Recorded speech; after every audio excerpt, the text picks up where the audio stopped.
The weather outside is frightful. A frigid day here in Milwaukee, Wisconsin that started with another morning snowstorm, but it is now 7 degrees here in the Dairy State. But things are about to get heated up inside the Valley Fields domes as the Marquette Golden Eagles welcome in the St. Louis Pelicans.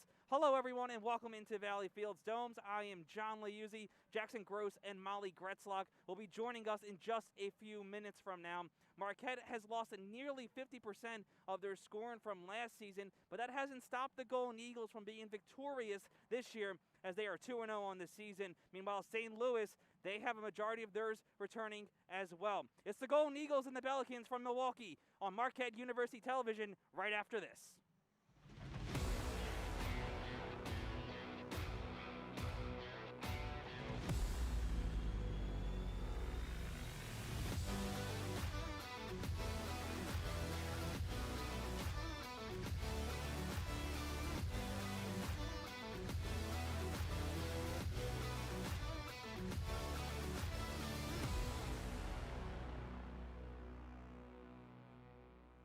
Two familiar Midwest foes get ready to square off here in Milwaukee. It is Marquette versus St. Louis on Marquette University Television. John Liuzzi, Jackson Gross, Molly Gretzlock, thank you for being with us. Jackson, just moments away from tip-off. Ready for some soccer? Is ready for some soccer, John, so let's get after it. As Marquette gets ready to tip off, they wear their home yellows tops with the crimson, with the blue. With the blue shorts, and St. Louis, they wear the blue tops and the white shorts as well. Tip-off is underway. St. Louis has the ball. They kick it all the way across out to Marquette's side. And it will go out of bounds, and it'll be a St. Louis throw-in coming up. Starting lineups for both teams. First, St. Louis, Patrick Wayon, Sam Betcher, Christian Buendia, Sam Rowan, Keaton Schieffer, Chandler Vaughn, Chase Neese, Patrick Wilkinson, Mujib Marana, Jack Beasy, and Patrick Schulte in net. Marquette clears it right there. Number 3, Jonathan Robinson, redshirt freshman, for Marquette. Billikens getting ready to tip and throw it in right there. Quick pass back, but it's stolen there by Marquette. It will go out of bounds, but Jackson, it is going to be crucial for Marquette to get on the scoring board so far and early be the first one in today's contest. Hey, you're playing a really good team here in the Billikens. They've been able to score 5 goals through 2 games, so you can't wait until overtime to score once again. You got to get on the board and get on the board quick. Marquette has the ball. Beto Soto has it, and Marquette takes a shot on net by number 23, Zion Andrade, a transfer student from Marquette out of Brazil. St. Louis has the ball coming on their side right now. It's Chandler Vaughn on the side. He tries to send it all the way down into the corner, but it will go out of bounds, and it'll be a Marquette throw-in. So Golden Eagles get the ball back quickly. Oliver Posarelli has it for the Golden Eagles. He goes out to his left to Manuel Trucai. Two big anchors of this Marquette defense this afternoon and this season. Yeah, it's definitely going to be big considering most of the youth on it. You got a redshirt sophomore, redshirt junior, and a freshman on there, so those two guys are going to be definitely big. Lucas Sudison fighting for the ball right in St. Louis regains it, but Jackson, we talked to head coach Louis Bennett yesterday, and he said this St. Louis team, they're attack first, so it's going to be big for Marquette to continue fighting to get into the box. Yeah, you got to get into the box, and you also got to make sure, he said they're also a very big counter team, so you got to be able to match their counters and match their aggression on the offensive end. So just play solid defense and get your chances when you can. Schulte has it right there on the pass from his defender. He looks up the field, getting ready to go back all the way to Jack Bessie.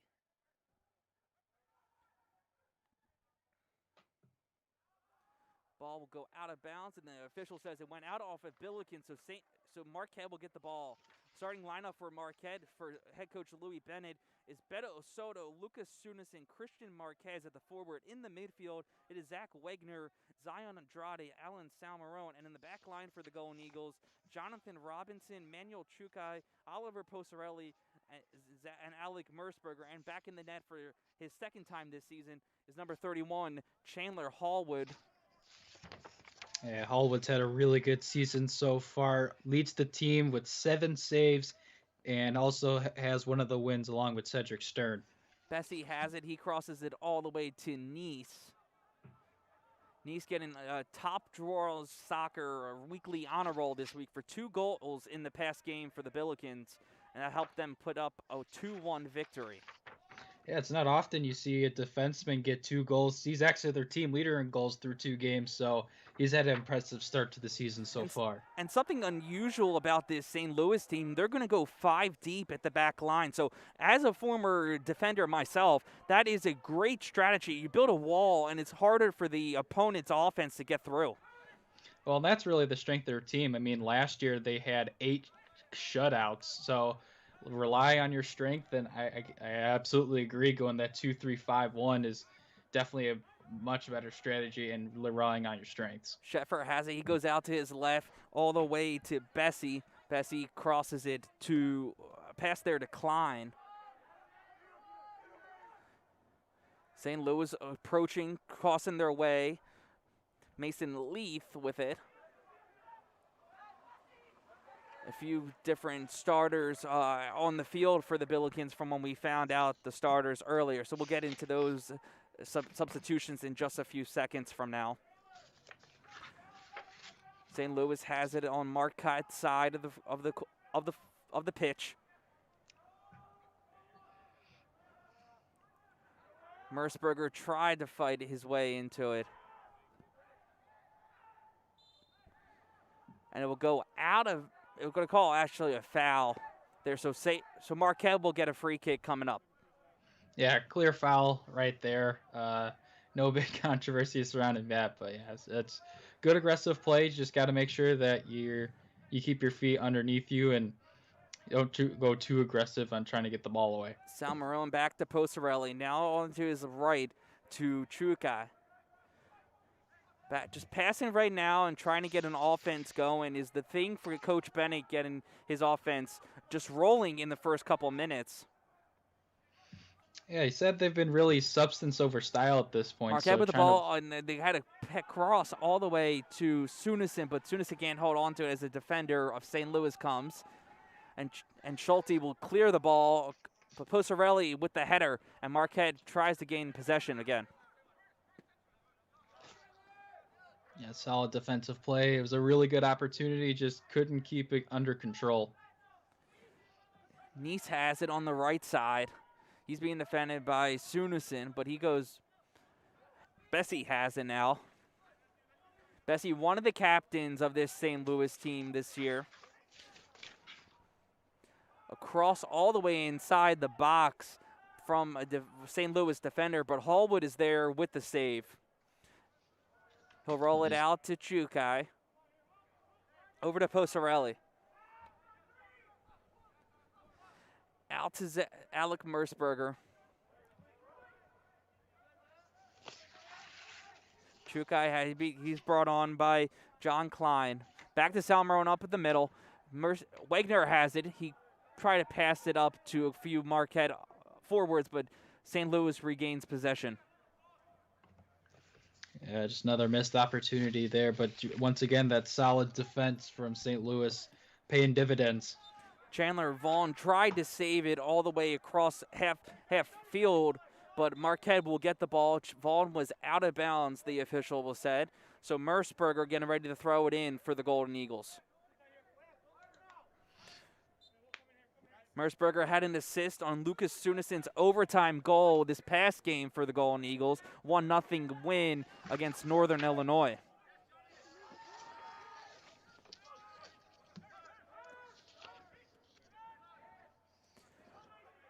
St. Louis now on the attack. Fast break here.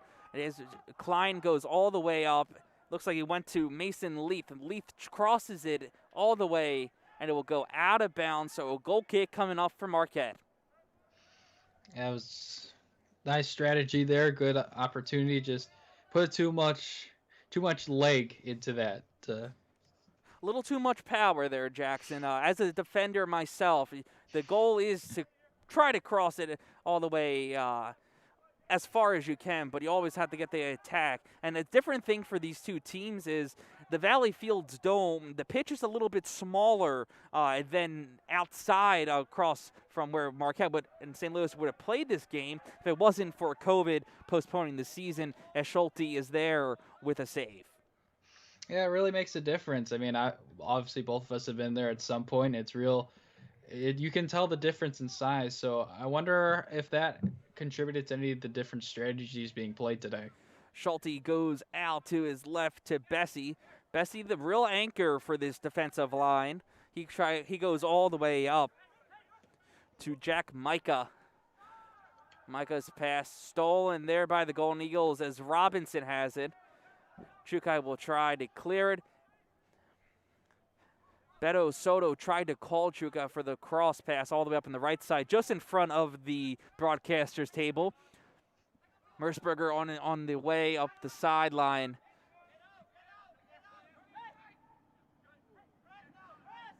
Little action right in front of the production studio right here on Valley Fields. But Marquette will hold the ball.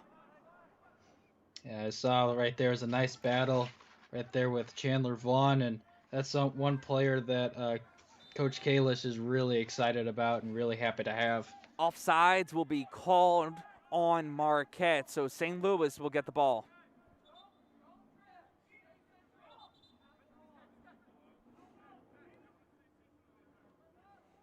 Schulte clears it out to his left to Nice. Nice, one of 4 Billikens who started all 17 games for St. Louis last year. Little jibe, hand motion right there. So St. Louis will keep the ball.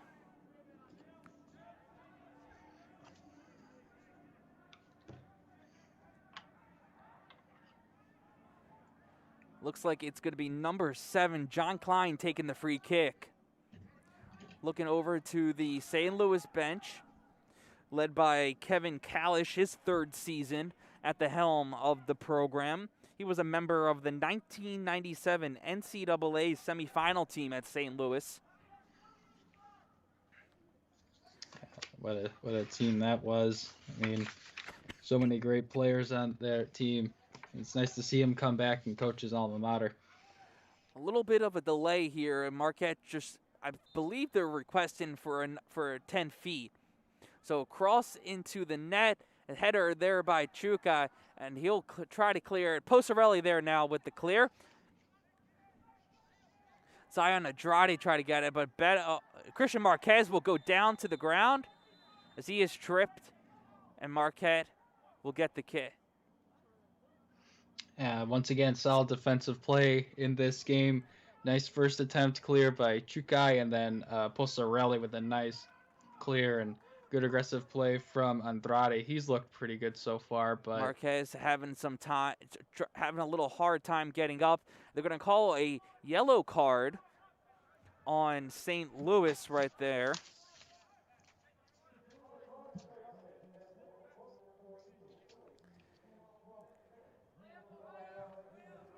The yellow card will be on number 9, Stefan Stojanovic. And you know, Christian Marquez, Louis Bennett told us yesterday, though he is a sophomore, he's a big part to Marquette's offense and the scoring for them to be successful this season.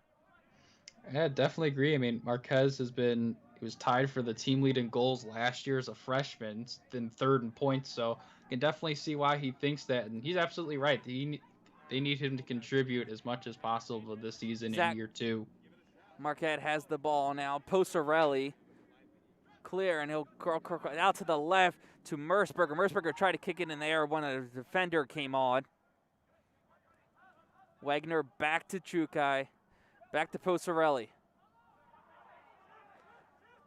Robinson just getting out of bounds as this attack is just coming right on Marquette. And this is the speed that Louis Bennett was talking about that his team is going to have to stop in today's contest. Yeah, because when you let the Billikens build up some speed, they are a real dangerous team. I mean, obviously, talks about it, 5 goals in 2 games, 3 goals against Kansas City. So you gotta be on the lookout for it, and you have to be sound defensively and just continue to communicate and push the ball through. It's been an aggressive game between both teams. 12:27 left. 12:27 into the first half here in Valley Fields Dome. John Liuzzi, Jackson Gross, Molly Gretzlock on the sideline of this presentation of Marquette University Television. St. Louis on their side. They're bringing it across up. It looks like a number 11, Mason Leith. Leith tried to get it into the box towards the net, but Chukai is there to clear it. Yeah, Leith is someone that Marquette's going to have to look out for. A goal and an assist already for the freshman, and he was the fastest player in Sporting KC in their camp. Bessie gets back to Nice. Nice all the way up to Christian Buendia, and they'll try to restart for the St. Louis. A lot of the possession has been on the Billikens' offense so far. Marquette has had a few chances, but for the most part, the ball's been in St. Louis's hands. And that's part of St. Louis's game. Keep their defense rested, and then when needed, let them defend after they get the lead first. Coach Bennett telling us yesterday, the 3 keys to the game for Marquette to come out with a win. They have to be able to utilize the space when St. Louis's back line, that specifically the outside backs, push up. They got to make sure they occupy their 3 center backs and give problems on the offensive side. And they got to make sure to close the door, allowing St. Louis to break while Marquette is on the attack. Yeah, and that's the same thing. It's just making sure you're getting back on defense and not allowing easy opportunities and keeping structure within your formation. St. Louis throws it in the far left corner. Marquette defenders trying to get it on, and there is Christian Marquez who gets the ball for the goal. He goes out to his left to Jonathan Robinson. Robinson sends it back to the defensive line. Posarelli, the lone senior on this Marquette team this season. Andrade loses it. And St. Louis comes up. It's 14. Patrick Weah. And the other young player that Marquette's going to have to look out for, coach saying that Patrick is hungry to score and create goals. Keaton Schaefer has it looks like in the right corner for St. Louis. They clear it and it will go out of bounds, so Marquette will get the ball. 15-18 into the first half of action. 0-0. St. Louis will get the ball back now on their throw-in. It's Wilkinson. Wilkinson sends it back to Nice. Nice all the way up to the right side to Leith. Leith now has it as he approaches the box. Wagner is on him. Ball will go out, hit the dome on the side. So free ball coming up here for St. Louis on the throw-in. Something you have to pay attention to now, especially being so cold and with the season being in the winter, is balls hitting the dome. Looks like a St. Louis player is down. Try to get one of our cameras on there so we can see who it was. It'll be like number 7, John Clean. A junior midfielder out of Columbia, Missouri. One of 4 Billikens who started last season. 17 games, tallied 6 points on 2 goals and 10 assists. And Jackson, he was voted Atlantic 10 Conference Freshman of the Year. Yeah, he was definitely one of their better players freshman year, and that was no surprise, as even last year as a sophomore, he was named to the preseason all-conference team. So the accolades keep racking up for him, and it's not hard to see why. St. Louis trips another Marquette player. This time it looked like it was Beto Soto, a first year forward for Marquette out of Houston, Texas. Played for the Houston Dynamo U19 team the past few years before coming to Marquette. Marquette loses there on the offensive side, and St. Louis will clear it. There's a header there by Chukai. Salmarone passes it back to Posarelli. Out to Merceberger on the outside. Merceberger holds on to it, brings his way up the right side. Pass there for Marquez, and Marquez's deflection will go out of it, and it'll be Marquette ball. The official said the ball went out.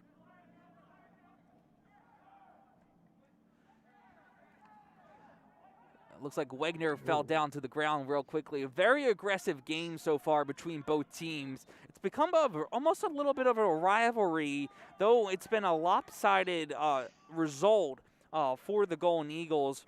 Marquette is 3-24-2 against the Billikens, dating all the way back to 1968. In the last 6 matches, St. Louis has gone 4-0-2, including last year's 5-2 victory right here at Valley Fields.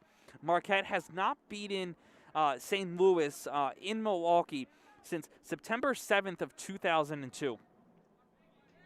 Wow, that's a crazy stat. I was just in a stroller at the last time that happened. We both were, Jackson. We both were. Ball, we'll try to see right here. Marquette getting ready to throw the ball in. Merceberger throws it in. Goes to Andrade right in front of us right now. But St. Louis regains possession. Christian Buendia passes it up. It's Mason Leith on the right side trying to find a cross, but Marquette double teaming him right now. Looks like it's Robinson and Marquez on them, but they're going to call a foul on Beto Soto. So St. Louis will have a long kick coming up just outside of the 18. Yeah, it's always tough play to call, but it looked like a good call to me. It's Klein getting ready to attempt the kick. Actually, no. Klein, it was a double team decoy, but the kick from a St. Louis player will go out, and Hallwood clears it as Sunison tried to fight for the ball with a header there, but it'll go out of bounds on Christian Buendia. So Alan Salmer. Beto throws it all the way back to Posarelli.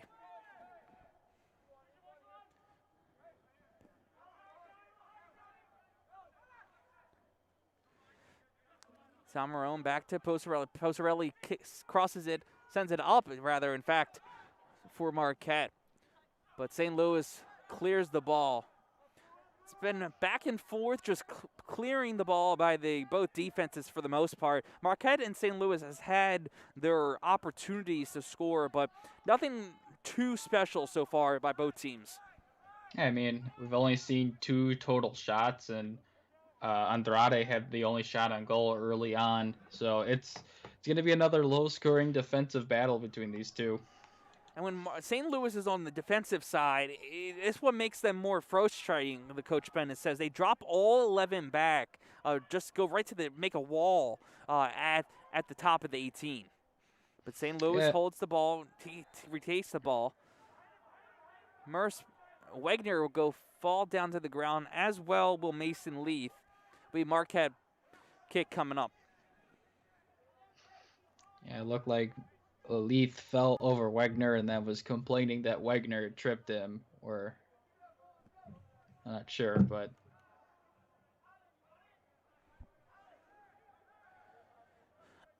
Wegner passes it back to Salmarone, who's moved to the defense for Marquette. That's something that Marquette, they'll switch back between their players because of the versatility that all these players in the midfield have. They're listed sometimes as a midfielder and sometimes as a defender, so it adds a little bit more tooling and versatility for Coach Bennett and his staff.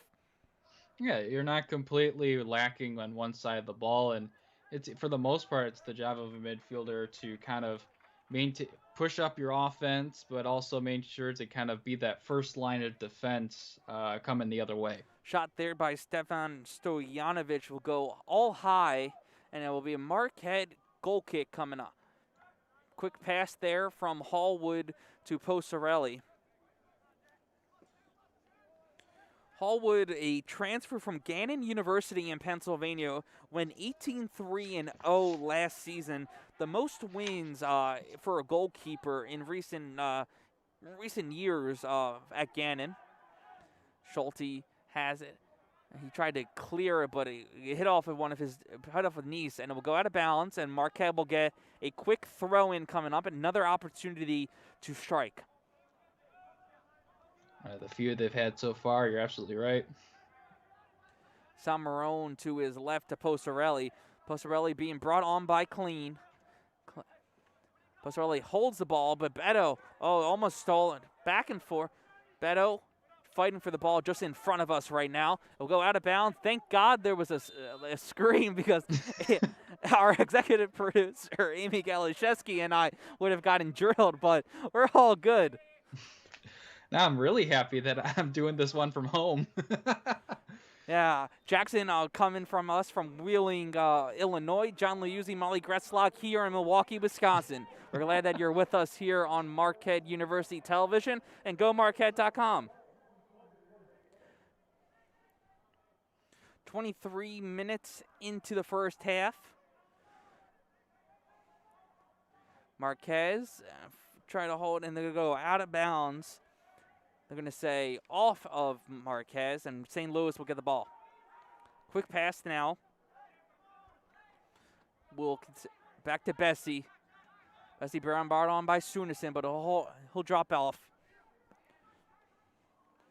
Buendia can't hold on to it, and Marquez will get the throw in coming up. That was a real aggressive slide tackle by Marquez. Lucky that he didn't hit someone with that, but that was a good aggressive play. Sunison tried to fight, but no. But Wegner, excuse me. Coach Bennon not happy with that call there once the whistle of the official went up.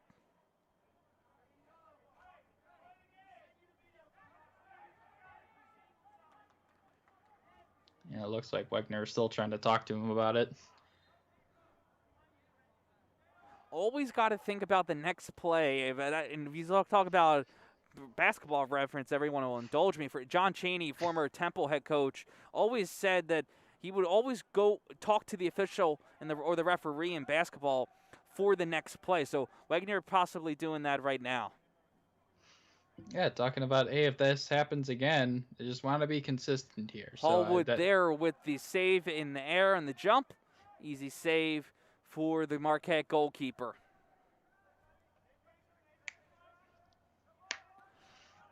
Chukai back to Posarelli. Posarelli thought about passing it up to his left to Mersberger, but backs to hold him to Chukai.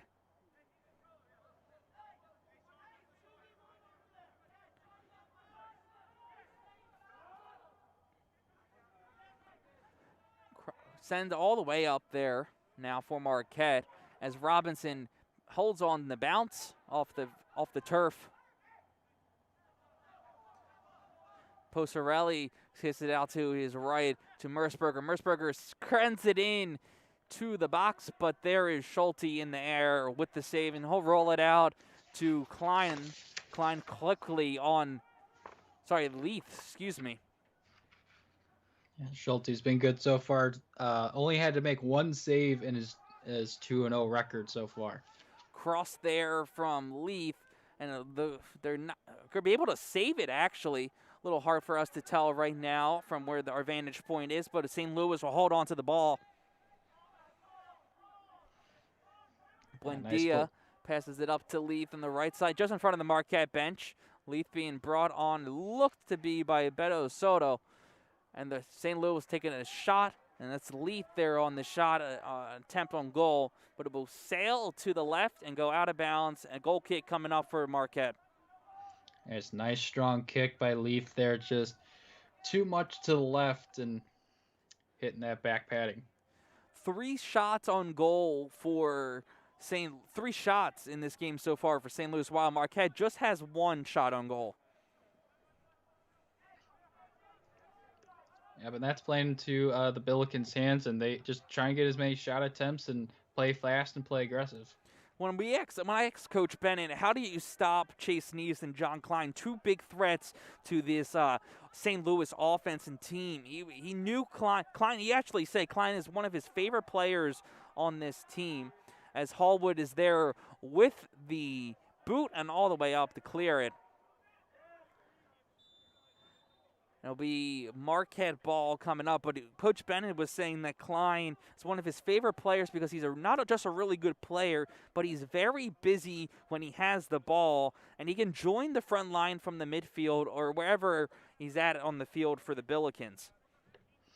And that's such a big asset, having someone who can easily play 2 ways on either side. So it's definitely a big thing having Klein is especially a very good player.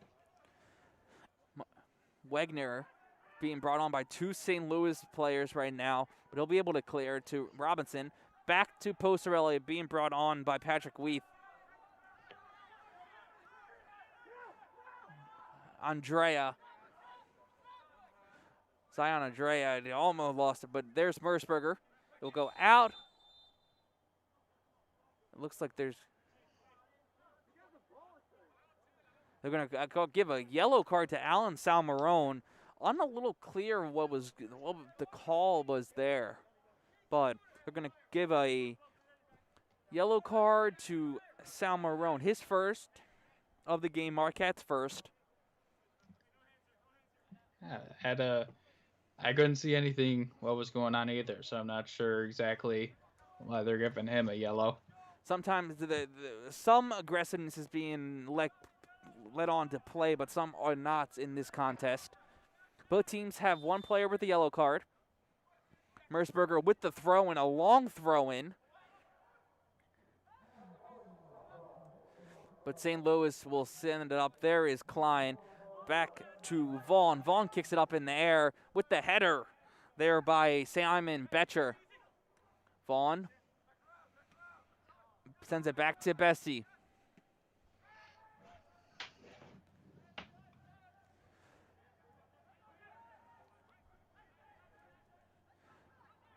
There is Wilkinson, as we look down on my depth chart.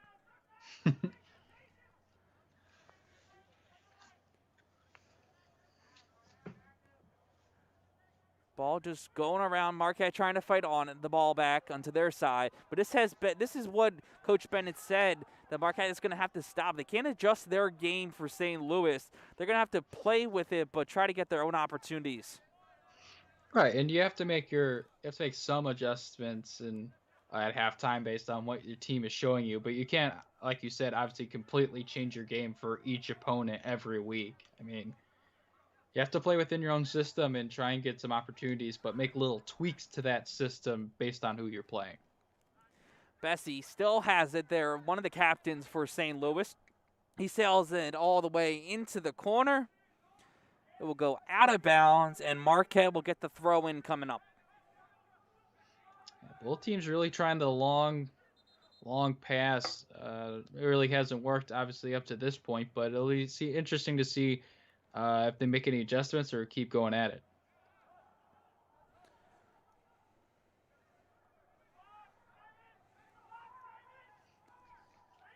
Marquette, St. Louis will throw the ball as Marquette just lost it. Looking into our monitor right here in front of me. Billikens lose the ball. Wegner is there. He'll send it all the way up as Marquez tries to fight for it upside, but fast throwing coming up here for Marquette, but they try to get the fast throwing, I should say. Yeah, ball ran back out to the field after that.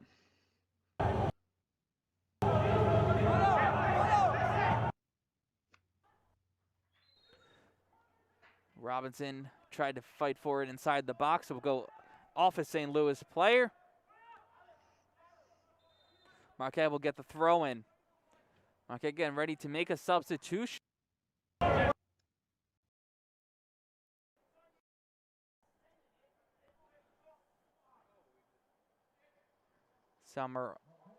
Marquette subs.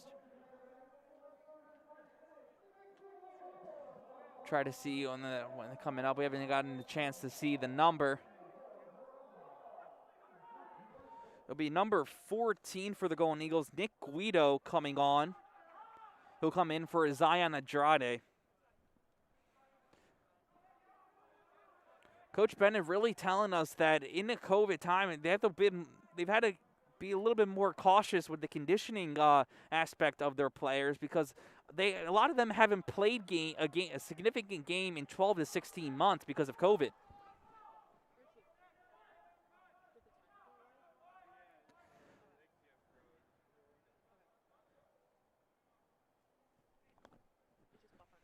We're having a little technical difficulty problem, so we'll try to get Jackson coming back into the broadcast in just a little bit. But Marquette tries to get a kick inside, knee kick, if you will, inside the box. But Schulte is there with the save.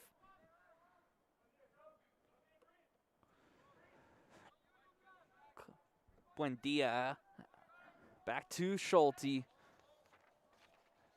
Goes to Bessie. Buendia tried to being brought on now by Lucas Sunison. But he gets it. Buendia gets the pass all the way up. It looks like there's going to be a foul called, actually, on Marquette.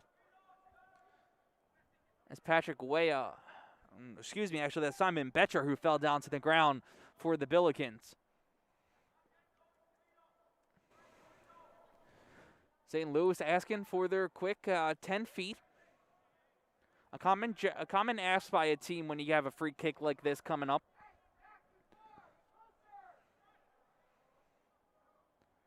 It'll be Vaughn and Klein up at the ball. And there's the official bringing back the Marquette wall.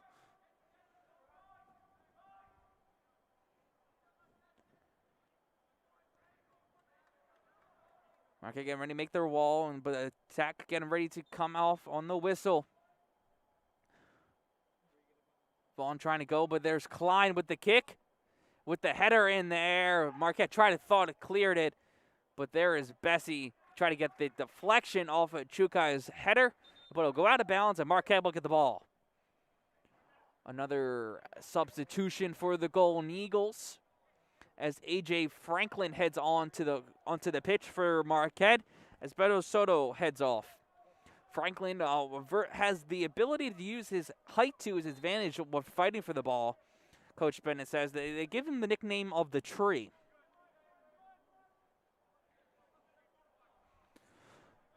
Chukai brings it up off the goal kick. Back to Posarelli. 33 minutes into action here at Valley Fields.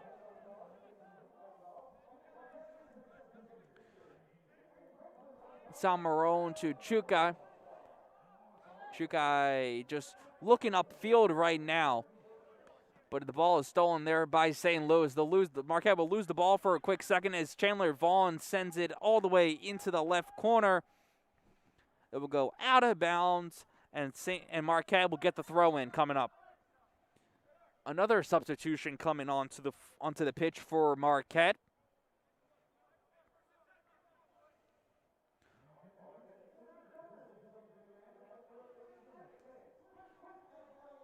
It'll be number 4, Christian Alabello, coming on for, it looks to be number 3, Jonathan Robinson.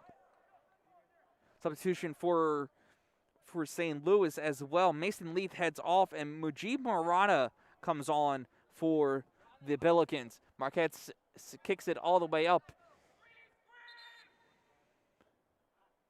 It'll go out, and it'll go off of Marquette, so St. Louis will get the throw-in coming up. Be Vaughn there on the throw-in. Klein heads off for St. Louis, while number 13, Sam Rowan, comes on. Set ball kicked into the air, but there's Chuka trying to get on the bounce, but a friendly bounce there for St. Louis. As Patrick Weah has it, but Weah will head down to the ground. Looks like he just collided with a Marquette player. the 2017 Minnesota State Player of the Year. And Jackson, he is one of the players on this St. Louis team who it comes from a big soccer family. And definitely one of the when we were talking with Louis Bennett, he mentioned that he was from a huge soccer family, and it's always good to see family relatives and people like that always coming back in to keep playing. And it'll be way out, just limping his way off and just trying to walk out on his own power. Foul will be on Nick Guido.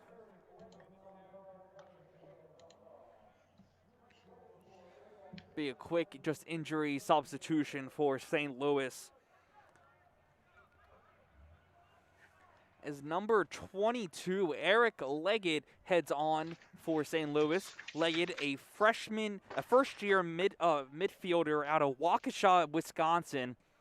The 2019 Wisconsin High School State Player of the Year. So he gets a little homecoming game here against Marquette. Obviously, no fans are in the stadium, so they're not able to field the full homecoming. But nonetheless, it must be a great feeling playing against a team that he grew up watching. Yeah, it's still a fun time and still exciting to do because you're still playing, but it looks like it's penalty in the box. The penalty inside the box, so a penalty kick will be coming up. So an opportunity coming up here for St. Louis to get on the board first.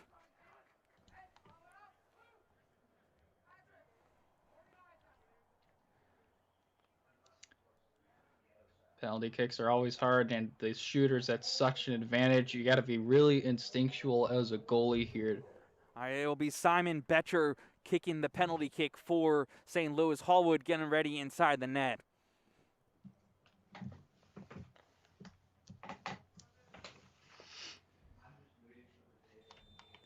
Betcher there with the kick, and it will go too high. It would have been good for a field goal if this was a football game, Jackson, but obviously with the different field dimensions here inside the dome, it comes out into Marquette's favor. Yeah, I mean, technically the sport is called football, so you're not completely wrong. For Louis Bennett, it is, coming from Great Britain.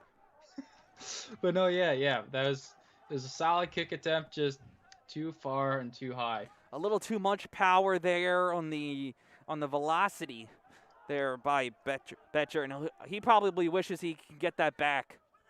Yeah, it's something. Penalty kicks and free opportunities are that like free throws is something you should have had back. Merceberger turns over the ball. He stepped right out of bounds just in front of us. It looked like he had enough in, but the official says other. Ball go out. It'll be Marquette ball. Merceberger throwing the ball in just in front of us now.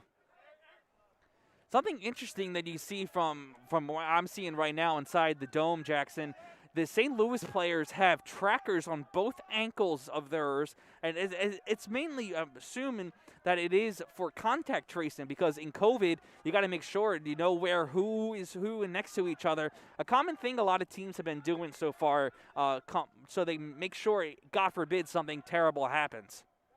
Yeah, it's important. Definitely important work and great technology to have because you gotta know where they are, and especially like you said, if someone unfortunately catches the virus, you're gonna need to know who is near them at what point and put them all into quarantine.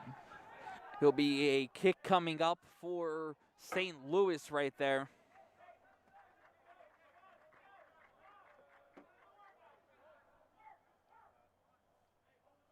Schulte getting ready to kick it.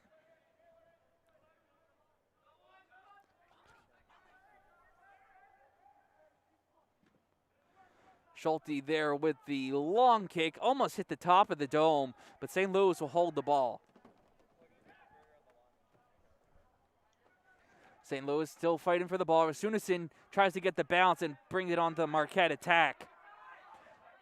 There's Guido trying to fight for it now, but St. Louis was cleared and sent it all the way down Marquette's side. But Posarelli there, beautiful job there, using his body to his advantage there on the one-on-one to just get Marquette's defense back into position. Yeah, as a defender, when you're caught in a very unfortunate and ill-advised situation, you always It's always your goal is just get the ball out of bounds, let everyone get back, let's reset, and let's get going. St. Louis still has the ball. It's number 15 for Simon Betcher. Marquette trying to clear it up. Sunison there, coming up, almost had it there. As Marquette's A.J. Franklin just loses the ball on the touch there from Sunison. Yeah, just lost. Just couldn't get a toe on it, and it was a good play by the Billikens. Billikens kick it all the way up. It will go it looks like it almost hit the lights just up top of the net. It will go behind the net, and another goal kick coming up for Marquette. And another one of those kicks, I'd say it would be good from about 30 yards out and field goal, but 40 minutes into the first half here at Valley Field. 0-0 still to score. John Liuzzi, Jackson Gross, Molly Gretzlek for our sideline reporter in today's contest. We hope to send it to Molly in just a few moments from now. Chukai has it. Chukai just looking up and tries to sail it, sends it up, but it'll get the bounce off the turf, and Schulte will be there.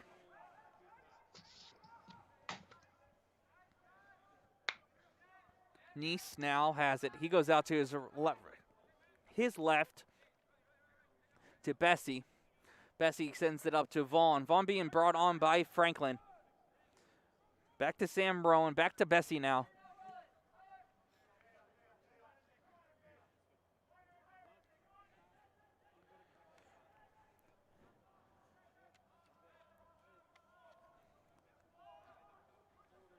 Back to the defensive line, back line rather, for St. Louis. Just inching closer to halftime. About 3 minutes or so left in the first half. But an aggressive first half between both teams.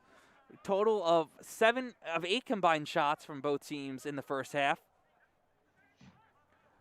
And it's been good offensive showing, but also a real good defensive showing for both teams so far up to this point. I mean, had a solid job.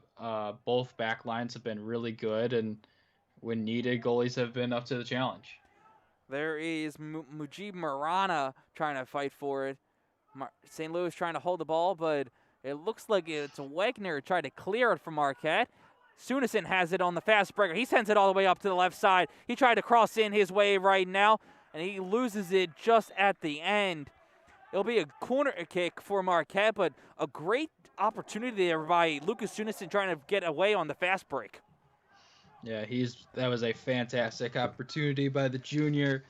Just pushing the ball with speed, and wish he could have gotten that ball across, but corner's a big opportunity, especially at the end of the half, and see if Marquette can capitalize on it. It'll be Zach Wagner looking to take the quick, and Marquette quickly passes it in. Wagner tried to cross it inside the box, but St. Louis is there. Oh, Merceberger almost had it, but St. Louis will clear it this time. Gabe Cash is now checked into the game for Marquette. He's being brought on by number 22, Eric Leggett for St. Louis. Yeah, nice defensive play. The corner or the cross was blocked in by the Billikens, and they were able to clear it out. Chukai has it, just inching closer to a little under 2 minutes left in regulation. Sunison fighting for the ball right there. He's been an aggressive person for Marquette on the offensive attack, and he's built for it too. And he just great body techniques and work in there. Yeah, I mean, he had 4 shots and 2 on goal in their last game against NIU, so not surprising to see he's continued that aggression and into this one. The ball will be turned over to Marquette. So a quick throw-in coming up as Marquette inches closer to halftime. Possibly one more opportunity to strike to see if they can go up at the half.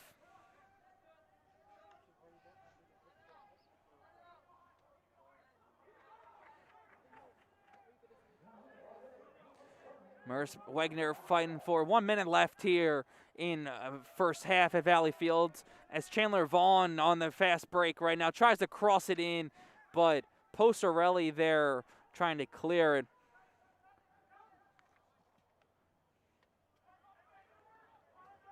Sam Thorne was the attempted pass there. Trukai gets thrown to the ground. St. Louis looks to be not agreeing with the call there from the official. But Marquette will get one last free kick to end the half. 15 seconds left. Hallwood just now going for it. 8, 7, 6, 5, 4, 3, 2, 1. And that is halftime where the Marquette Golden Eagles are tied 0-0 with St. We're going to send it down to Molly Gretzlock for the first sideline report. Molly, what was your biggest takeaway from the first half?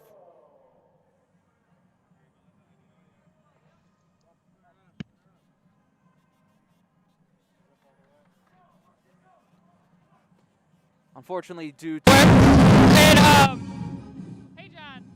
My biggest takeaway from that first half was they're pretty solid against this Billikens team that they're rather familiar with, but they've lost over 80% of those games.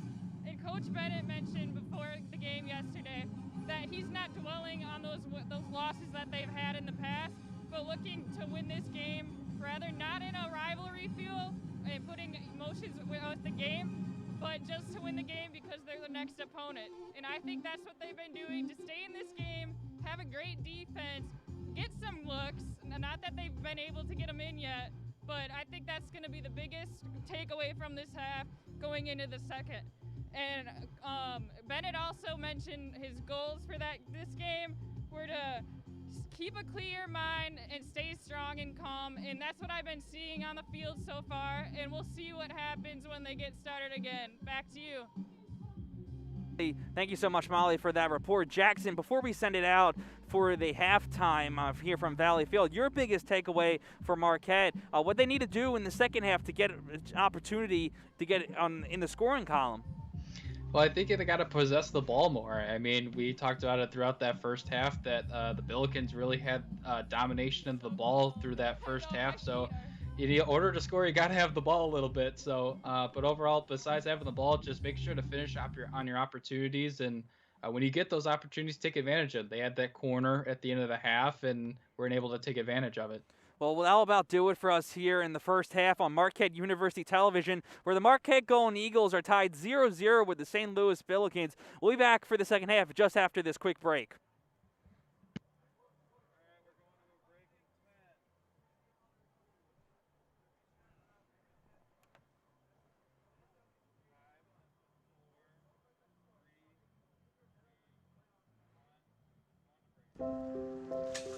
I want to eat apples and bananas.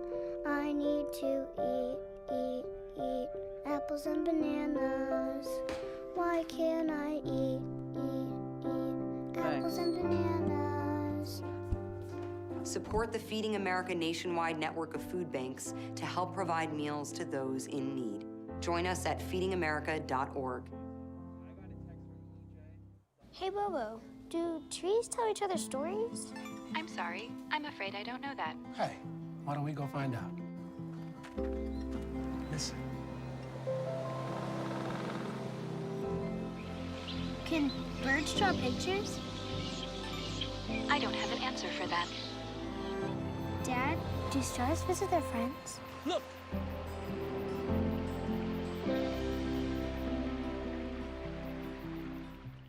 Jordan knows he shouldn't eat this entire bowl of nachos, but tonight he's earned that right, because a few hours ago in the middle of happy hour, he recognized a sign, not from the gods or a bolt of lightning, but from a double heart, a kissy face, and a fourth ha in ha ha ha. That's when Jordan knew he was buzzed. So when it was time to go, he got a ride home instead of driving. Be a legend like Jordan. Recognize your buzzed warning signs and get a ride home. Buzz driving is drunk driving. Our hearts are made stronger by how we treat others. Put her there. The light you share can impact those around you, but so can the darkness. Later, twerps! Did Pete saying mean things bother you? So when you reach out to another person, take a moment to consider how they will feel and let your heart be the key to making a difference. Because of you, someone's entire day, year, or even life can change. In every heart, there's hope. Okay, Dad. 1, 2, 3.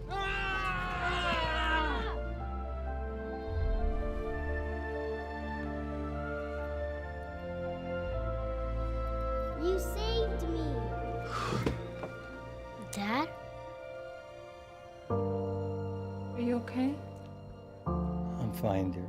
Your hero needs you now, and AARP is here to help. Find the care guides you need at aarp.org/caregiving. When I first saw Turtle, my heart was full. Now anything but lonely. We had this deep connection, this heart connection. He just wants to be close to you and part of your life. Every day with Turtle is a perfect day. When I'm holding her, it makes me feel calmer. I think everything he does shows how much he loves us. When we adopt a shelter pet, we discover they're a little bit of a lot of things, but they're all pure love. Leaving hot coals improperly extinguished can cause a wildfire. Hey guys, it's Smokey! It looks as if Smokey is going to use the drown, stir, drown, and feel technique. After the first drown, a good start. Next, another drink. And finally, a close feel. Is it cool? Okay. Yeah. Hey, Smokey, catch! Oh, my bad, Smokey. Only you can prevent wildfires. Me and my boy Matt had it good. He had catnip that was off the hook. But one day, he brings a girl home, and she's allergic to cats. Every sneeze was a nail in my coffin. Now I'm in a shelter. It's decent, but they don't even have Wi-Fi.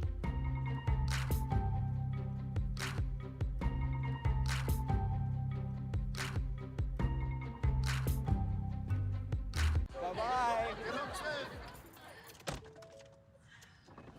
Hi. Hoping for a crisp breeze to help keep you alert. Oh, he took a sip of water too. That'll probably help. You were probably gonna turn down the radio too, so you could focus, right? Probably okay isn't okay. Right? If you see a warning sign, stop and call a cab, a car, or a friend. I think the water line is what really drove it home. I blew on him.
Second quarter is beginning to start. We're going to look at what Lewis Bennett said about the conditioning that I think is definitely helping the team out there today.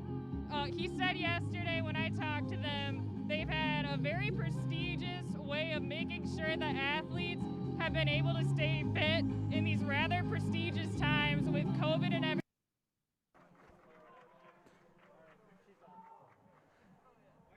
So Bennett and his coaching staff have definitely been looking to the athletes, making sure that they're staying safe and able to stay on the field as long as they can. So I think that's going to be something to look at in this next quarter, or half, excuse me. And he's definitely just a very smart man. When I talk to him, I think he's got an amazing program going for him in his 15th year. This should be a good half to watch. Back to you, John. Thank you so much, Molly. Now, Jackson, Molly hinted to that in a little bit right there, that Marquette has gone to overtime in the past 2 games. They've won in overtime, and they were actually very successful in overtime under head coach Louis Bennett. But it's really important for the Golden Eagles to get going from the start here in the second half, because this St. Louis team can strike at any time. You're absolutely right, John. I mean, St. Louis, we've talked about over and over in high-powered offense, quick counter-attack offense. So you really need to start building a lead against them and start building it now right away as second half is about to get underway, because they can strike at any moment. So you really have to get the offense going as soon as possible. Coach Bennett telling us prior coming into today's game, he's been really liking that it's been a clean sheet of Marquette in the past 2 games. They haven't had their opponent score on them yet this season, and they're creating nearly clear chances to get scoring going. But it's just things to work on right now, small little things that will get to bigger things in the final tune-up game this is for the Golden Eagles before Big East play coming up. Yeah, I mean, it's nice that you're kind of you're 2-0, 2-0-0, even though you're still working out some things offensively. But obviously, with 2 clean sheets, you're doing a really good job defensively. So keep up the defensive effort and keep trying to work out this offense. And it's nice it's in a non-conference game, so can keep tuning up and get ready for Creighton next week. Golden Eagles and the Billikens getting ready to kick off here in the second half. John Liuzzi, Jackson Gross, Molly Gretzlock here on the call for Marquette University Television and GoMarquette.com. From Valley Fields Dome here in Milwaukee, Wisconsin. It's a cold one here, Jackson. You're at home in Wheeling, but I had to put some gloves on during halftime. Yeah, I mean, obviously Wheeling and Milwaukee aren't too far away temperature-wise, but I'm in my house, so I'm in a nice 68, 69 degrees, so I definitely feel for you, John. I got some thermal socks, I got some long johns on, I got a sweater and my blazer, and it's still not cold enough. It's still not warm enough in here inside the dome, but it is great to be back at a live sports game. It's the first time in 340 days for me that I've been able to call a game in person. Last time, that was the Big East Women's Basketball Tournament in Chicago just before COVID shut down the entire country. But we're glad to be here. We want to thank some special people, Natalie St. Ange. We'll get back in that in a little second. But as Marquette and St. Louis kick off here in the second half. Posarelli has it for the Golden Eagles. So Marone sends it all the way left side, but it will go out of bounds, and St. Louis get the ball back. Yeah, it looks like Marquette's still trying to play the long ball right there, and still hasn't worked it just yet. But we'll see what they decide to do moving forward. Christian Marquez loses the ball real quickly there, but it will go off a St. Louis player. So Jonathan Robinson gets ready to throw it in for the Golden Eagles. Klein kicks it all the way up. There is number 7, They'll cross it into the box, but Marquette looks to have it. But St. Louis will get the bounce there. Chandler Vaughn. He'll send it back to his defense. Try to get another read here as Lucas Sunison tries to come in. He'll drop to the ground. Still fighting for the ball there. You gotta love his fight for the ball, Lucas Sunison. Yeah, it looked like he was trying to trap the ball in his feet there, and we talked with Louis Bennett. He's one of the hardest workers on the team. So Christian Marquez there with the pass. Oh, almost there, but St. Louis, Jack Bessie there with the clear. As a great opportunity, I was set up by the effort player talking about by Sunison, but once again, the Billiken defense coming up big. St. Louis now on the fast break. Right now, they're trying to bring their way in. Trying to see who the number inside the corner is. There's Klein there up at top at the box. They'll try to buy, but he falls to the ground, and Marquette will get the ball back. Nice gets the bounce off the chest. They'll try to get the defense back going. Send it all the way back to the goalkeeper, Patrick Schulte. Coming into this, he made actually career high 7 saves last year against Marquette when this game was here in Milwaukee. St. Louis came out with a 5-2 victory in that contest. Yeah, like I said, he's had a pretty good start to this year so far, and he's been just a really solid goaltender overall for this Billiken squad. Bessie has it. Goes to Nice. Back to Buendia. Back to Bessie on the right side. Sends it all the way up to number 14, Patrick Weah. Looks like Chandler Vaughn trying to move his way through the Golden Eagles defense. Ball will go out against Marquette, and a quick throw-in coming up for St. Louis. Good to see Weah back in there after that injury in that first half. Back ball in the back line for St. Louis. There is Buendia. Sends it all the way up on the long pass there to number 11, Mason Leith. Leith being defended there by, looks to be number 3, Jonathan Robinson. So corner kick coming up here for St. Louis. Big opportunity here. See what St. Louis decides to do with Chandler this. Vaughn, the junior defenseman out of Woodbridge, Virginia, taking the corner kick for the Billikens. Vaughn with the corner, but no good as Marquette's defense is there, and they'll clear the ball, sending all the way up. But Schulte will be just around midfield. Marquez coming for the ball, almost had an opportunity there, but Schulte will just send it all the way into the hands of Chandler Hallwood for Marquette's goalkeeper. And Schulte was playing with fire right there. He's lucky to get that pass off and out to the other netminder. Posarelli goes to Wagner. Wagner kicks it up to his left to Robinson, up to Christian Marquez. Marquez lost it for a second, and St. Louis comes with the ball and then sends it all the way up. Pass was intended for Weah, but Marquette will regain possession. Nice passing play there by the Billikens, but a good job by Merceberger to break it up there. Marquette on the fast break on the left side. It looks like it's Alan Salmeron.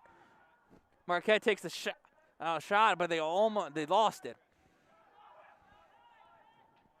Looks like another solid defensive play from the Billikens on that shot. Chukai there with the long shot on goal, and it will be just Schulte falling down to the ground for the easy save, excuse me. Yeah, it was a nice attempt right there. Maybe could have gotten a better shot, but not much you could do there. Ball will go out on the Billikens, so Marquette will get the throw in real quickly there. Salmeron has a piss back to Chukai. Chukai goes up to Marquez. Back to Chukai now. A lot of Marquette's offense comes through Chukai. One of the big anchors to this defensive line for Marquette. As Wagner puts it into the middle. Pass tried to go, hit and go there for, it looked like it was number 23. Zion Andrade there with the pass and go to Christian Marquez, but the ball will go out, and St. Louis now has the ball back. Yeah, Chukai, like you said, big part of this offense, kind of like a power play defenseman, power play quarterback in hockey terms for those who know, and just able to set up the offense. Schulte just with an easy kick to clear it. Header there by Alan Salmeron. Golden Eagles almost had it, but St. Louis will hold on to it.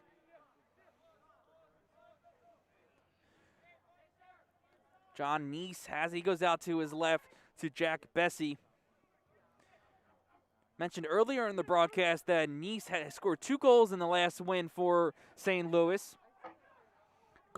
St. Louis now has the ball on the offensive side inside the box. They make a cross shot, try to get a shot in net, but it was kicked out of bounds and cleared by the Golden Eagles. There's a nice header there, nice head and clear right there by the Marquette defense, and see if they can try and get it out as someone booms that one away. Marquette player boots it all the way up. It hits it off of the top of the Valley Fields dome. And I remember listening to a previous Marquette soccer broadcast that both teams agreed to just play the ball from where it is. So it's going to be a free kick coming up right off where the bounce came off the top of the dome. So they're going to have to redo it there on Zion Andrade. Not really sure why the reason. Maybe the players were in all set, ready for it. Now they are. They're just going to they'll do the friendly kick it back to the goalkeeper kind of thing. A little gesture there. Yeah. Interesting times and interesting circumstances. It's nice to still see that there's still some degree of sportsmanship like that. Both teams just excited to have the opportunity to play during this season. A lot of conferences and teams are not playing still because of COVID, but Marquette and St. Louis are playing a full non-conference and conference schedule.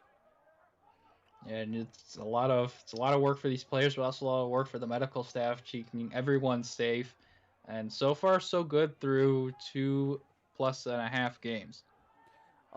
Each team, they have chairs on the sideline instead of a bench, and they're 6 feet apart on their side to make sure they have socially distanced. There as Leith has it. He kicks it all the way up. There is number 16, Keaton Schaefer has back to Nice. There's a lot of keep away right now. It looks like there's the plan of attack in the playbook for St. Louis. It's almost like kind of setting up for your perfect opportunity. Just making sure, passing it around and lull them in, and you think you can get a good opportunity, but St. Louis sometimes not. St. Louis pass went a little too far. It will hit the back of the dome, and it'll be a goal kick coming up for the Golden Eagles right there. Posarelli kicks it up. A little pass there to Sal Marone. Goes back to Chukai.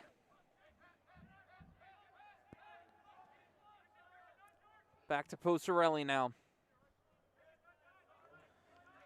Posarelli, a redshirt senior out of Italy, just a lone senior on this Marquette team. As Christian Marquez falls down to the ground all the way up. No call there. He tried, he looked like he disagreed with that, but play resumes.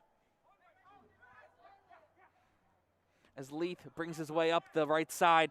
Passes there to Klein. Almost stolen there by Marquette. They're stolen there by Beto right now. Lucas Sunison tried to fight for it. He had to hold on. Limped a little bit, but he gets back up. Cross inside the box there by Leith. But Marquette clears it. Good defensive structure right there. Everyone in the box as much as possible.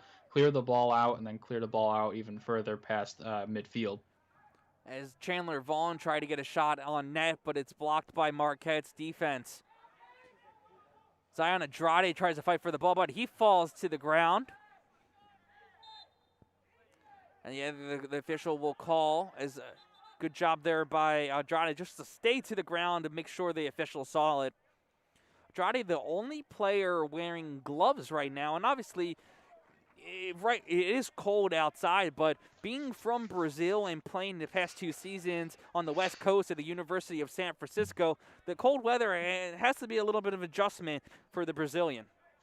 Oh, yeah. I mean, you come in from tropical countries, Brazil, and then you go to California where you're lucky if it hits below 60 degrees. So it's definitely going from 60 degrees to about 4 degrees is definitely an adjustment. Well, I'm on the next flight out to Florida because it is too cold out here for me. But as Marquette loses the ball right now, you're from Philly. You're used to it. What was that, Jackson? I'm sorry, I couldn't hear there. You're from Philly. You're used to it. I'm not used to this cold here. Little shout out to the 215. Leith getting ready to throw the ball in once again. Looks like Sunison will head off for a little bit. He was limping for a while. The number 27 for the Golden Eagles, Noah Mandrigal, will check in. A redshirt freshman out of West Lafayette, Indiana.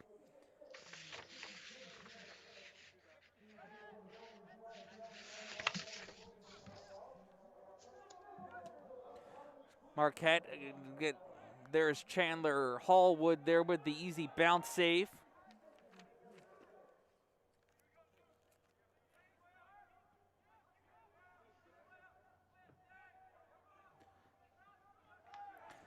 Apologize, it was the Noah Mandrigal is from Peoria, Illinois, not West Lafayette, Indiana. My apologies on that. The Marquette player is down there on the floor. I'll try to get our camera back up to see who it is.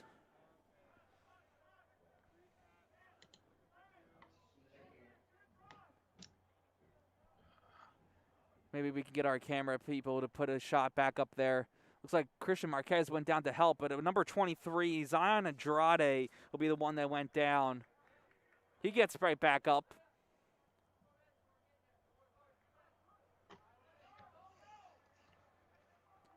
It looked like he went down, but Marquette will get the throw in. It won't be any free kick, but Marquette keeps the ball right there. Trukai has it.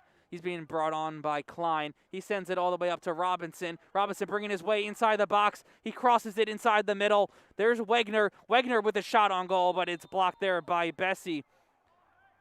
They're gonna call a foul just outside of the box, maybe an inch more. That would have been a penalty kick coming up here for the Golden Eagles. But nonetheless, Jackson, a great opportunity here for Marquette. Yeah, it's huge. I mean, you're getting essentially almost a long penalty here, and fouls on Simon Betcher. Once again, we talked about at halftime, got to take advantage of the opportunities you're given. So see what Marquette can do with this one. And Marquette calling for the 10 feet, a smart play there by the Golden Eagles. Something that I did not like when I was a defender in my time playing in Mount Laurel for MLU United. Always wanted to be right up in front of the action. They told me to get back, Jackson. I never had the pleasure of playing soccer, but I was a center back in my day. There is Wegner will take a shot on net, but Marquette tried to get a foot on it, but it will go out of bounds. Corner kick coming up for the Golden Eagles. A nice little cross outside of there, just not quite on target, and a good defensive play from the Billikens. Marquette getting ready for the corner kick attack. Beto Soto getting ready for the kick. Zach Wegner just in front of him. Beto with the cross. Beautiful cross, a little too far. Christian Marquez tried to get it up in the air, but he holds on to it. Tries to send it back in, but St. Louis is there with the clear. Now, there are a couple of missed opportunities there for Marquette. Now they can let the Billikens reset their defense. Marquette is resetting their offense right now. Chuka had to come all the way back as he's one of those Marquette defenders to go inside the box to defend. Salmarone goes back to Chukai. Merceberger crosses field. Chukai kicks it, but Leith will hold on and clear quickly there by the Billikens. Klein passes it to his right to Schaefer. Ooh. A little foul there, looked hard, dropped to the ground just inside the front of Molly Gretzlock. St. Louis throwing coming up.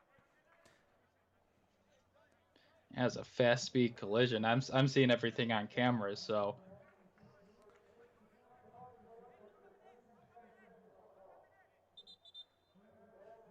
Got a little note there from our live remote coordinator, Charlie Wakis, that the ball actually went into the tripod there a little bit. Oh.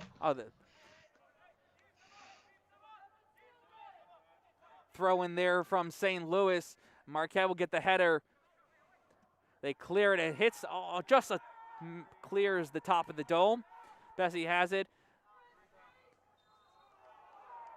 Noah Mandrigal tried to fight for it there, but It will go against the Golden Eagles. Coach Louis Bennett not happy with that call.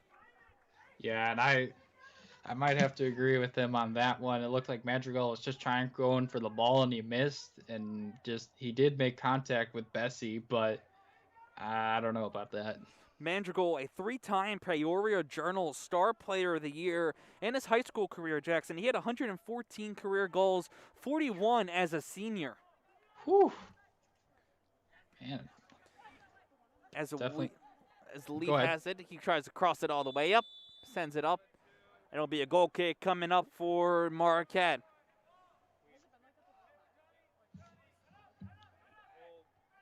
Actually, offsides, it looks like to be the call. A little bit just in front of the screen that I have right here. A little hard to see.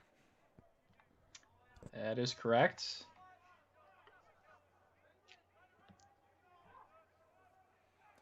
Marquette has it on the right side of the field.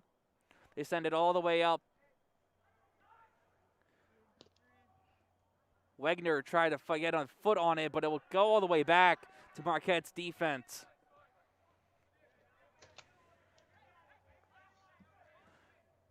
Chukai up to Samarone now. Passing go is the key to win a soccer game, Jackson. You got to make sure that you get the passing down. If you get the passing, then the scoring opportunities will go, as Marquette trying to get that right now.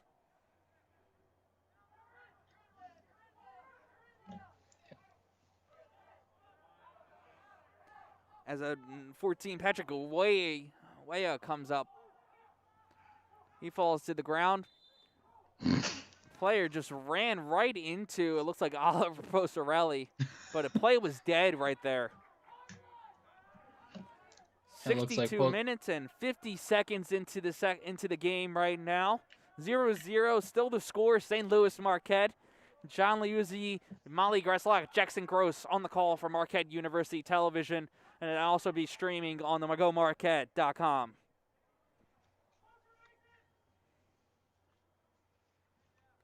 It'll be Klein and Vaughn still at the ball, and they play it as a decoy a little bit. They try to just throw off the defense of the opponent. Either one can go for it just because of the angle where they place the ball. Yeah, and that's always a key asset to have, and just great play design by their coach and trying to decide what to do. Klein there with the kick. It hits ground quicker than he thought. St. Louis takes an attempt shot on goal, but it will sail right across the crossbar, and a quick goal kick there by Chandler Hallwood.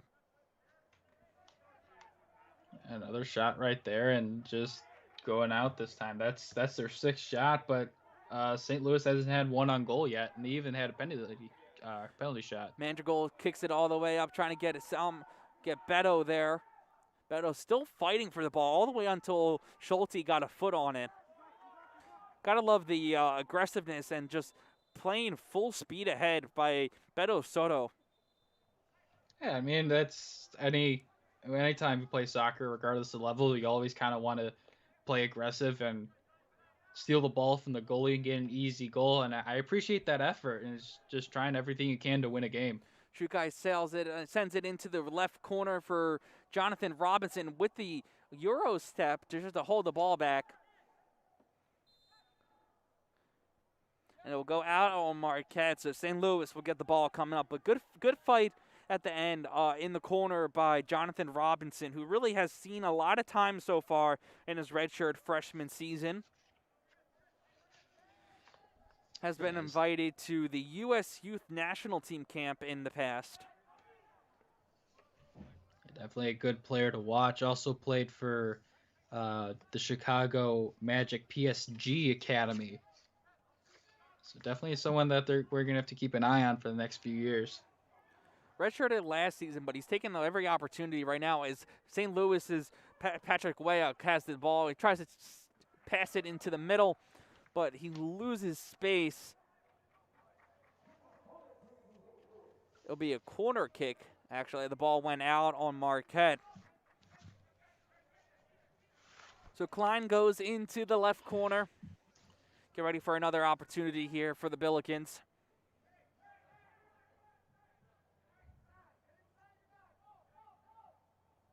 Klein with the kick. Hits it off the head of Robinson, and Hallwood just trying to get a fist there to clear it. As Marquez will get the bounce, he moves his way to the left and kicks it all the way into the right corner where Mandrigal is there. But Schulte is there to kick it up.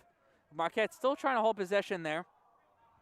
Beto overlooks to Mandrigal. Mandrigal crosses it. There's Marquez.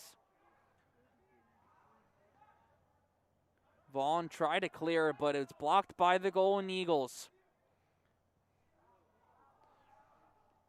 Marquette still trying to bring it to the approach. A cross into the box. A kick by Zion Andrade. Goes a little bit far right.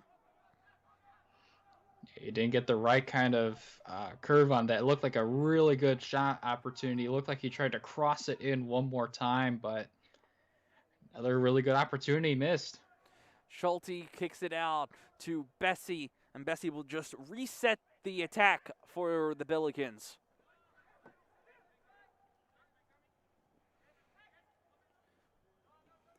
Buendia goes back to Nice.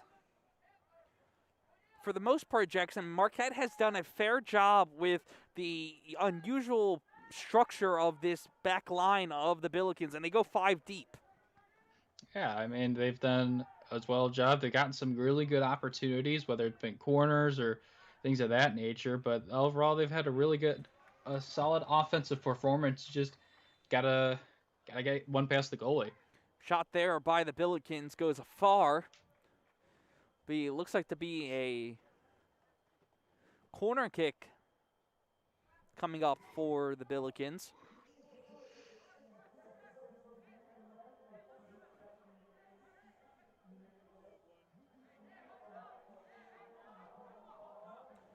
It'll be number 13, Sam Rowan taking the kick, and Vaughn's also in there.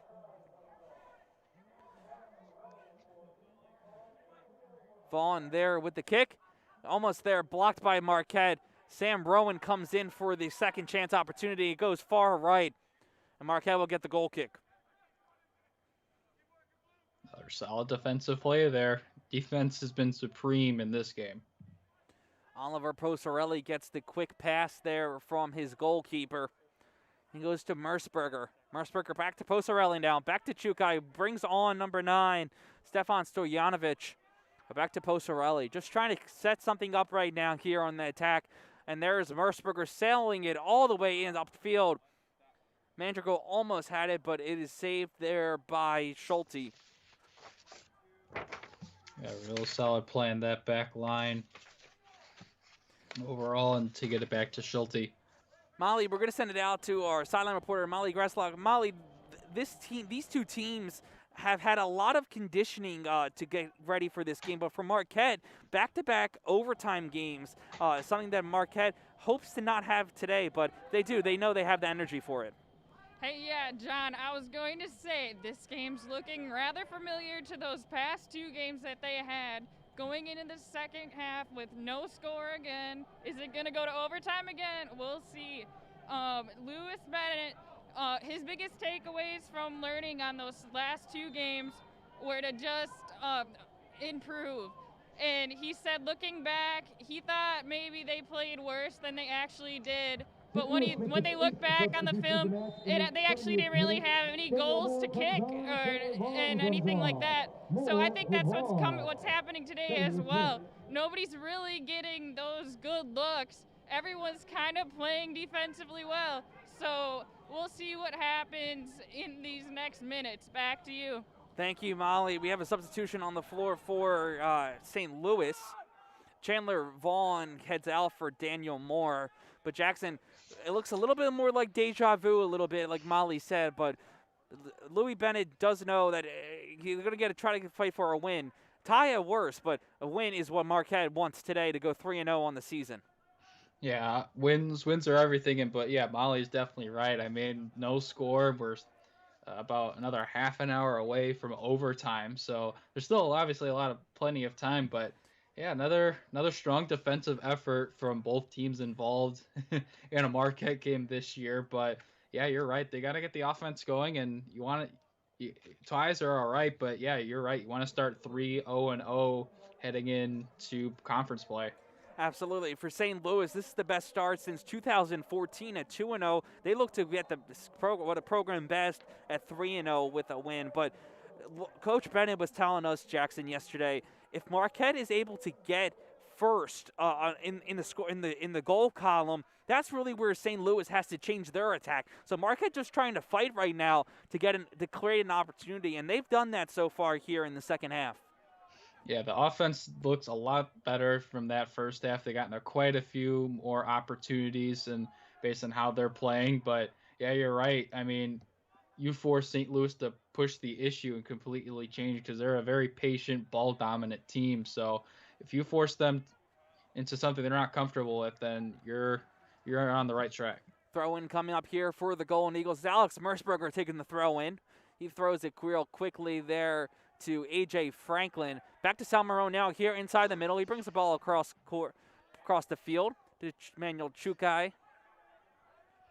Chukai goes back to Nick Guido.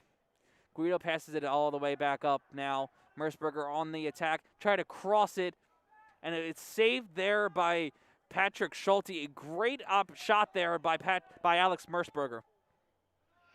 A good attempt on the cross, but just a better and good play on the angle by Patrick Schulte to nab that one from being a really good opportunity. Mantrico came on there, number 18. Patrick Wilkinson for the Billikens, but St. Louis retains possession.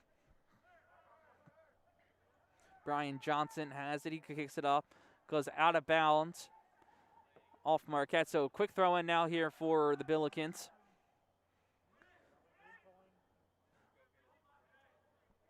Buendia. Now Marquette just trying to clear the ball out of their possession. Marquez trying to fight forward there with Nice on one-on-one, but Salmarone. Merceberger kicks it up, but St. Louis just trying to keep an all fight and just not letting Marquette to get into their side and their home of the field. Yeah, just like we said, they want to possess the ball and as much as possible and keep moving that ball around to find a really good opportunity.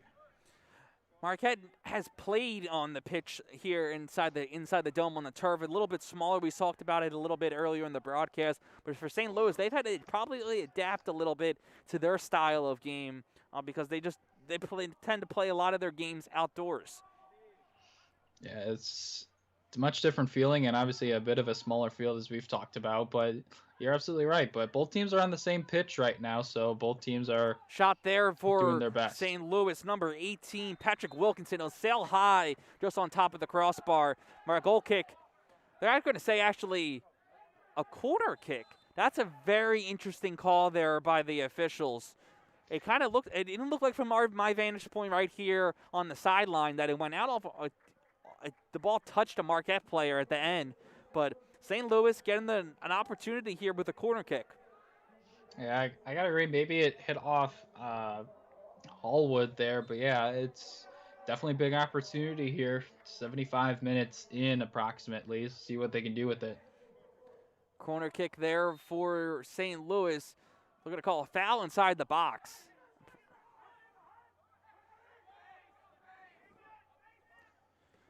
Hallwood there with the goal kick. Merceberger. Back to Posarelli in the middle. One of the center backs for Marquette.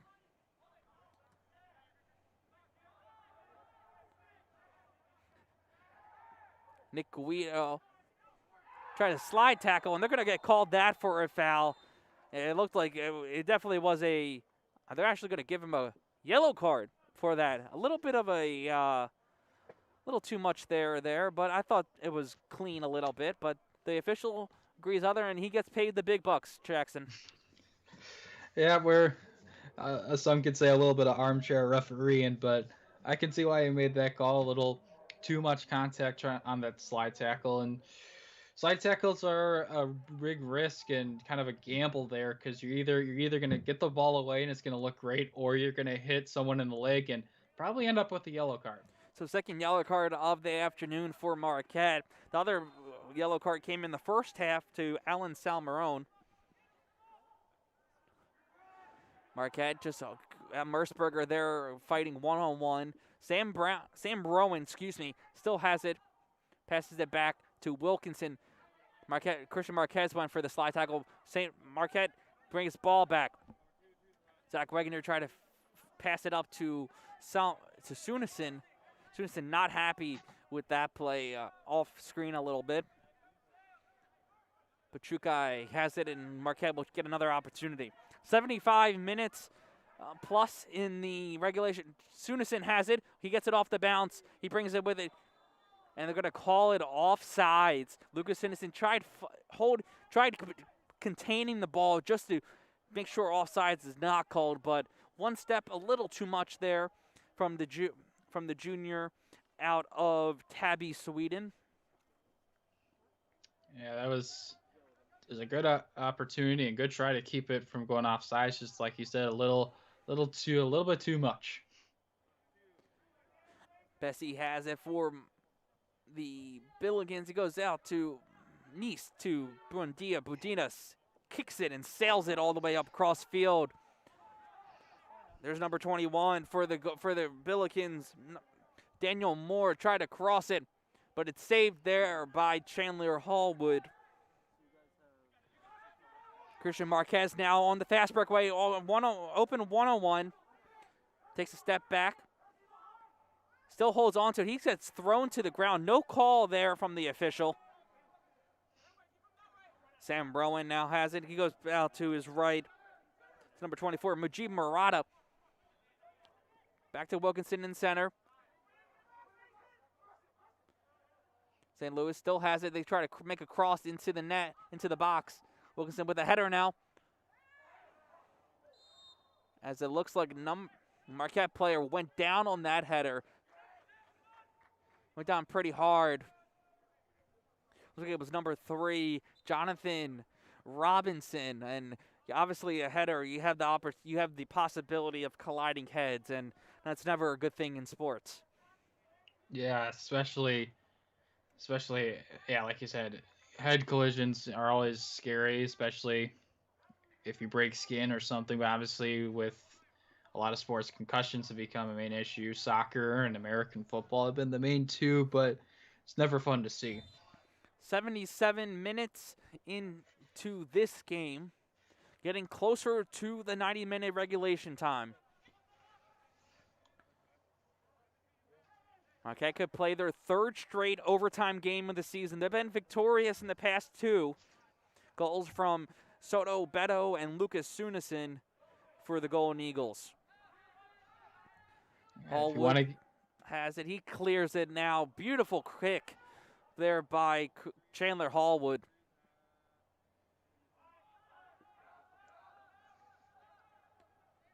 And we'll go just out of bounds there. Actually, my apologies.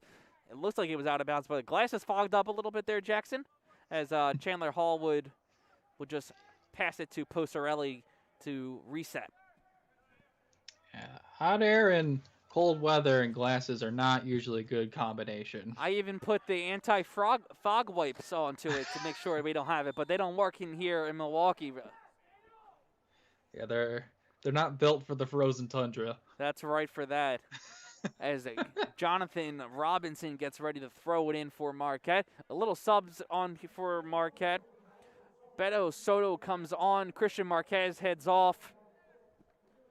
There was a substitution also for St. Louis. We'll get that in a moment. Marquette loses the ball. Sam Rowan now here. He passes all the way up to his right. It's number 9, Stefan Stojanovic. He takes a shot blocked there by Manuel Chukai. But another cross, but Salmarone with the header. Nice kicks it all the way up, trying to bring it back into the box. And it's Wegener trying to clear. Handball called there on Lucas Sunison. He knew it. Unfortunate bounce there off the turf. And that's one thing that the turf does on the soccer. Just the ball bounces a little bit more, but the speed of the ball speeds up. You're not having as much friction on the ball as you compare to a regular grass field where there's like mud and actual dirt in there. With turf, it's It's a flat grass, plastic grass with little pellets that don't provide much resistance. Marquette getting ready to throw the ball in. Looks like it's Alec Merceberger on the just in front of the Billikens bench. Ball, the official will say it went out on St. Louis. So Marquette throw-in again coming up. It's been a good game so far between both teams. Both teams have had some opportunities. 12 combined shots in this game between both teams. Marquette they have recorded 3 shots on goal.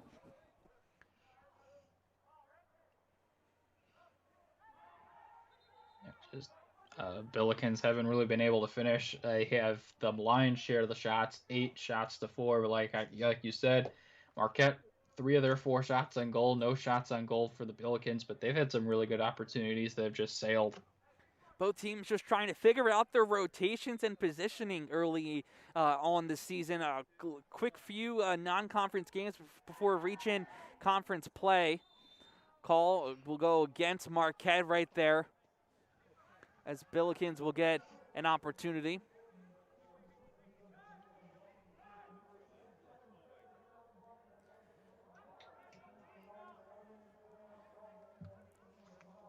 Substitution just moments ago for St. Louis. Daniel Moore heads off for Chandler Vaughn. He's back on. Brian Johnson heads off for Keaton Schaefer. Kick coming up here for St. Louis. They're wasting a little bit of time here, asking for the 10 feet again, so the official will have to replace Marquette's defense. Chandler Vaughn, John Klein once again at the ball for the Billikens. Looks like it will be Klein with the kick. Klein with the long kick. Shot on goal, but it's saved right there by Chandler Hallwood. He saw it from the kick. Oh.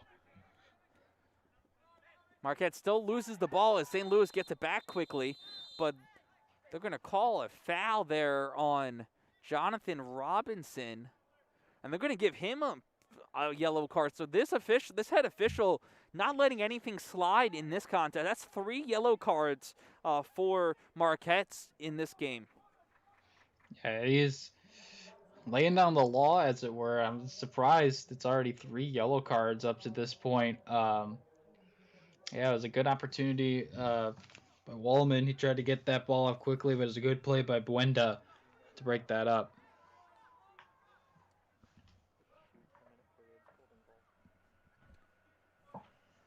St. Louis getting ready to kick it.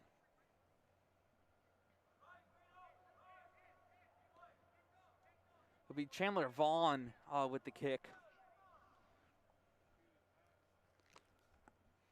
Do want to give a quick shout out to Natalie St. Ange, Mark Zaromsky, Zoe Comerford, Shane Hogan, along with our producer today, Amy Galacheski, and director Charlie Wakis for today's telecast of Marquette versus St. Louis, getting back up and running in this COVID time. Certainly a lot of work was done behind the scenes to get us up on air today. Yeah, a lot of work, especially obviously on location following COVID protocols, but also getting me on air since I'm at home, and I really appreciate all their efforts to get me on today. Busy day of Marquette sports. The women's basketball team beat Providence earlier this afternoon. Volleyball is taking on DePaul. Tomorrow, all 3 of men's basketball, women's lacrosse, and women's soccer will be in action. Speaking of volleyball, I think the game was moved up to 3 o'clock today, and then thanks to our colleague Jack Lewandowski, I think Marquette had another sweep at DePaul today. Marquette, a big game coming up next week against number 19 Creighton. But Marquette getting ready to throw the ball in right now on the men's team.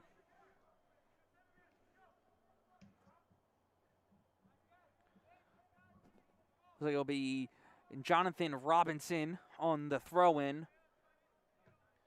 They actually stopped the clock.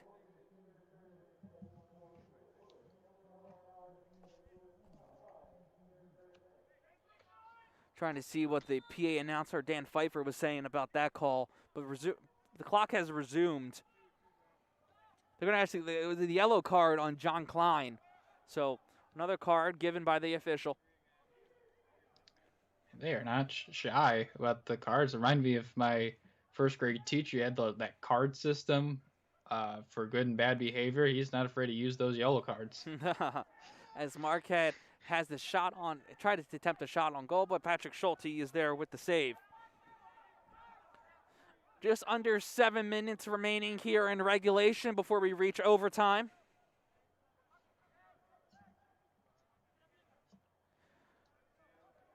Jack Bessie has it. He goes that back out to his right to Christian Buendia. He sends it all the way up to Mason Leith, there.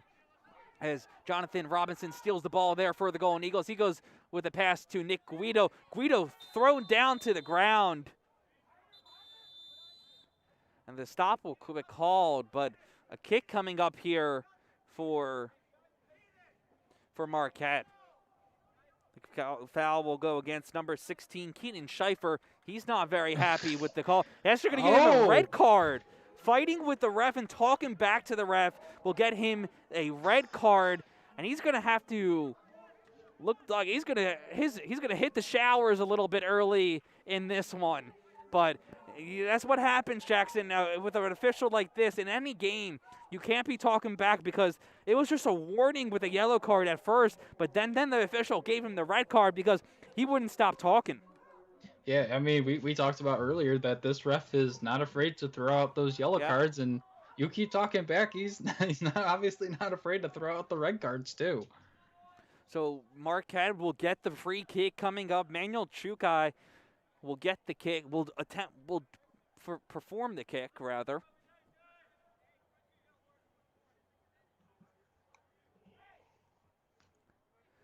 Play resume. 83-57 into this game. They actually play won't resume. The head official going to head to the sideline. It looks like to talk with the St. Louis coaching staff of the reasoning behind, because they are also not agreeing. So, you know, I've seen my fair share with the coaching staffs not agreeing with the call, and then they get their own red card or yellow card. So St. Louis don't want to put themselves in that opportunity, especially with the coaching staff. Yeah, especially during these times, you need all hands on deck in terms of the coaching staff. So hopefully it's just a nice civil explanation and no cards will be necessary this go around. The side official on our side came up to say the head official went over to the St. Louis bench, just clarify that number 16, Keaton Schaefer, didn't think he received a card at first. He received the yellow card first and then got the red card. But Marquette has an opportunity. Lucas Sunison fights down to the ground. And no call will be there. Almost another opportunity there.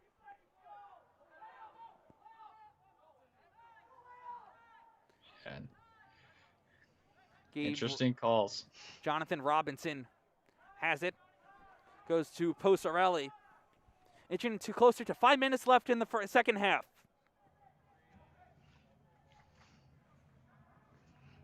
Throw in coming up here for the Golden Eagles.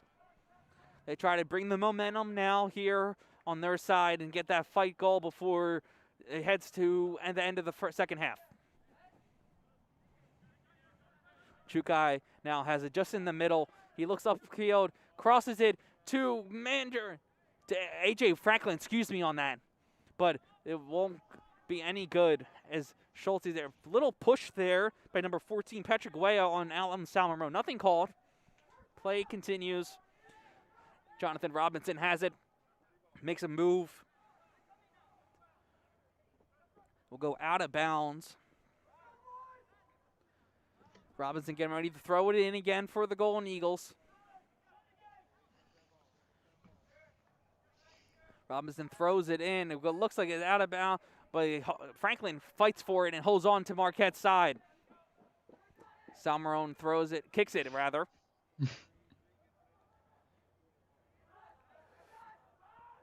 Go out of bounds, and another throw-in coming up here for Marquette. Keaton Schaefer getting walked off out of the dome right now. When you get a red card, you can't stay around the game.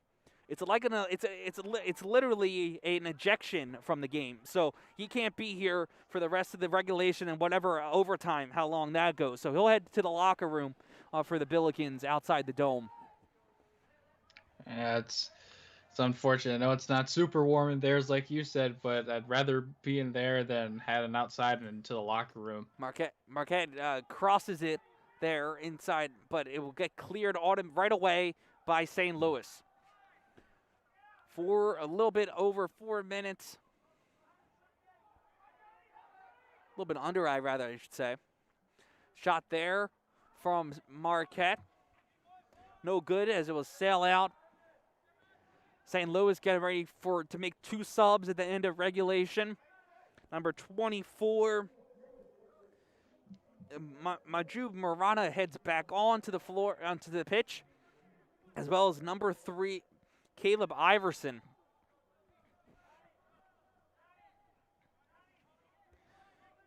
Simon Betcher heads out, and we'll get to see who the other substitution was for once it gets input into the live stats.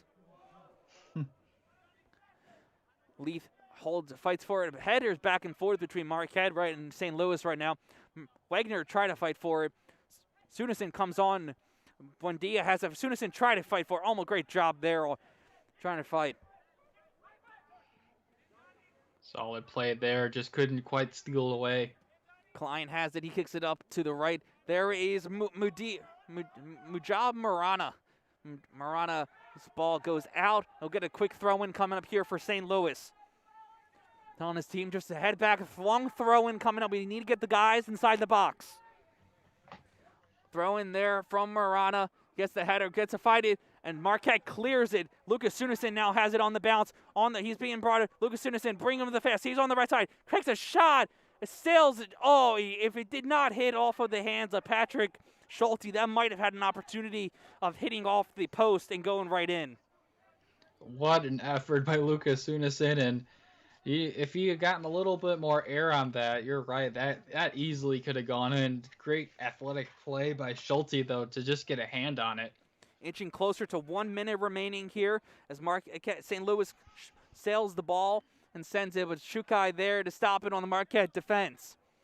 Robinson now has it. Goes to Sal Marone, trying to get one last attempt here for the Golden Eagles. Marquette continuing their attack on the side. Looks like it was Beto trying to fight for it at the very end, but could not hold on and ran out of space. So Schulte will get ready for the goal kick. 1 minute left here in the second half at Valley Fields. Marquette hooking to score right before at the end of this game, because if not, they'll go to overtime for the 3rd straight game. Yeah, and Schulte taking his sweet old time, taking 20 seconds off. I'm thinking this one's going to overtime, John. I do as well. So if you're at home, sit by the fire, pop some popcorn, and we're going to get ready for some extra Saturday soccer on Marquette University Television. Majid Marana getting ready to throw it in quickly. The official's telling you got to head back a little too far up. Marana being brought on by Guido. Wagner kicks it out of bounds. 10 seconds left. 9, 8. Quick throw in here. 6, 5, 4, 3, 2. Oh, almost a shot opportunity at the buzzer there by looks like maybe number 11, Mason Leith. But that will do it for regulation. The Marquette Golden Eagles heading to overtime for the 3rd straight game, this time against the St. Louis Billikens. Jackson, Marquette going to have to fight for a win in overtime for the 3rd straight game now. Yep, we talked about conditioning quite a bit throughout this whole broadcast, obviously Molly as well, and once again, it's getting tested again. Another overtime game in this one. It's going to be interesting to see how both these teams are going to react to this overtime.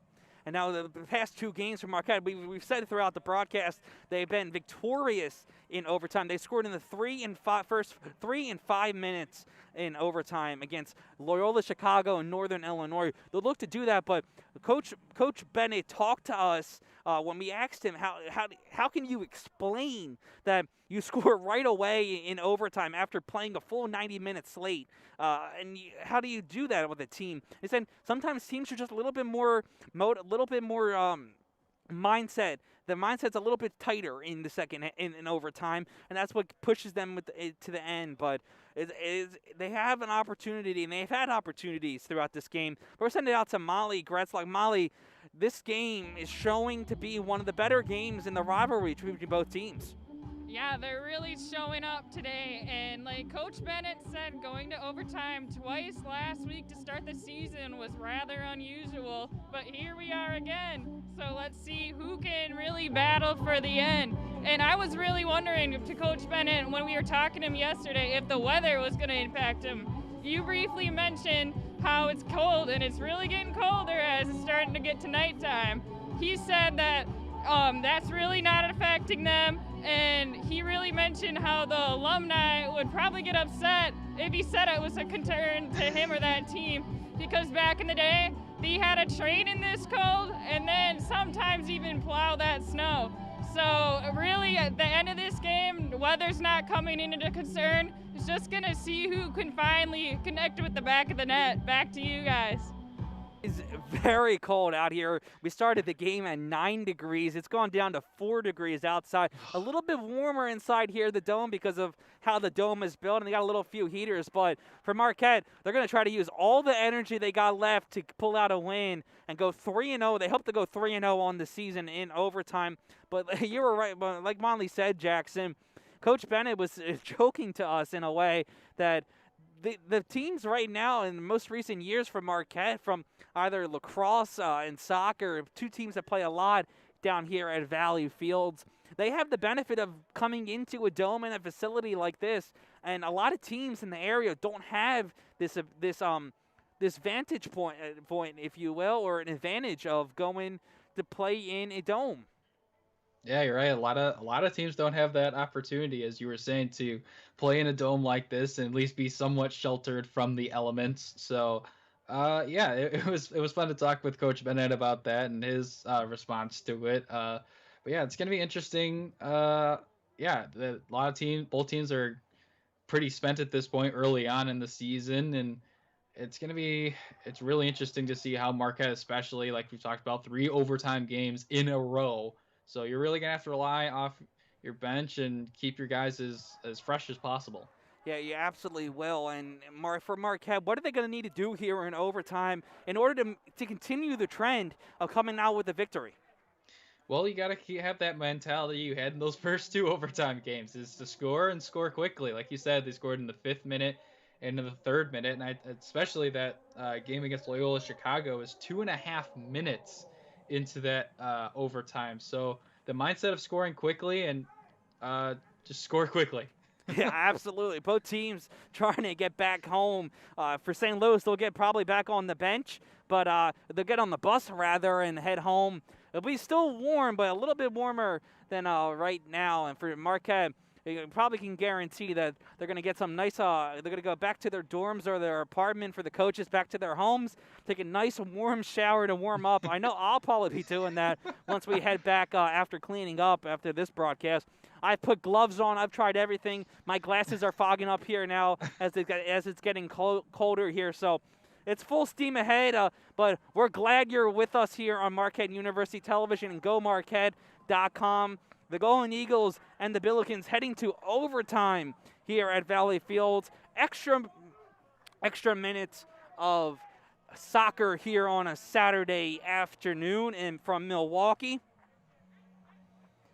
St. Louis will get first jab at the ball to start overtime rather.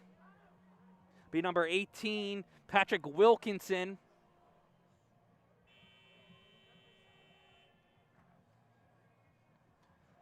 Official getting ready to blow the whistle.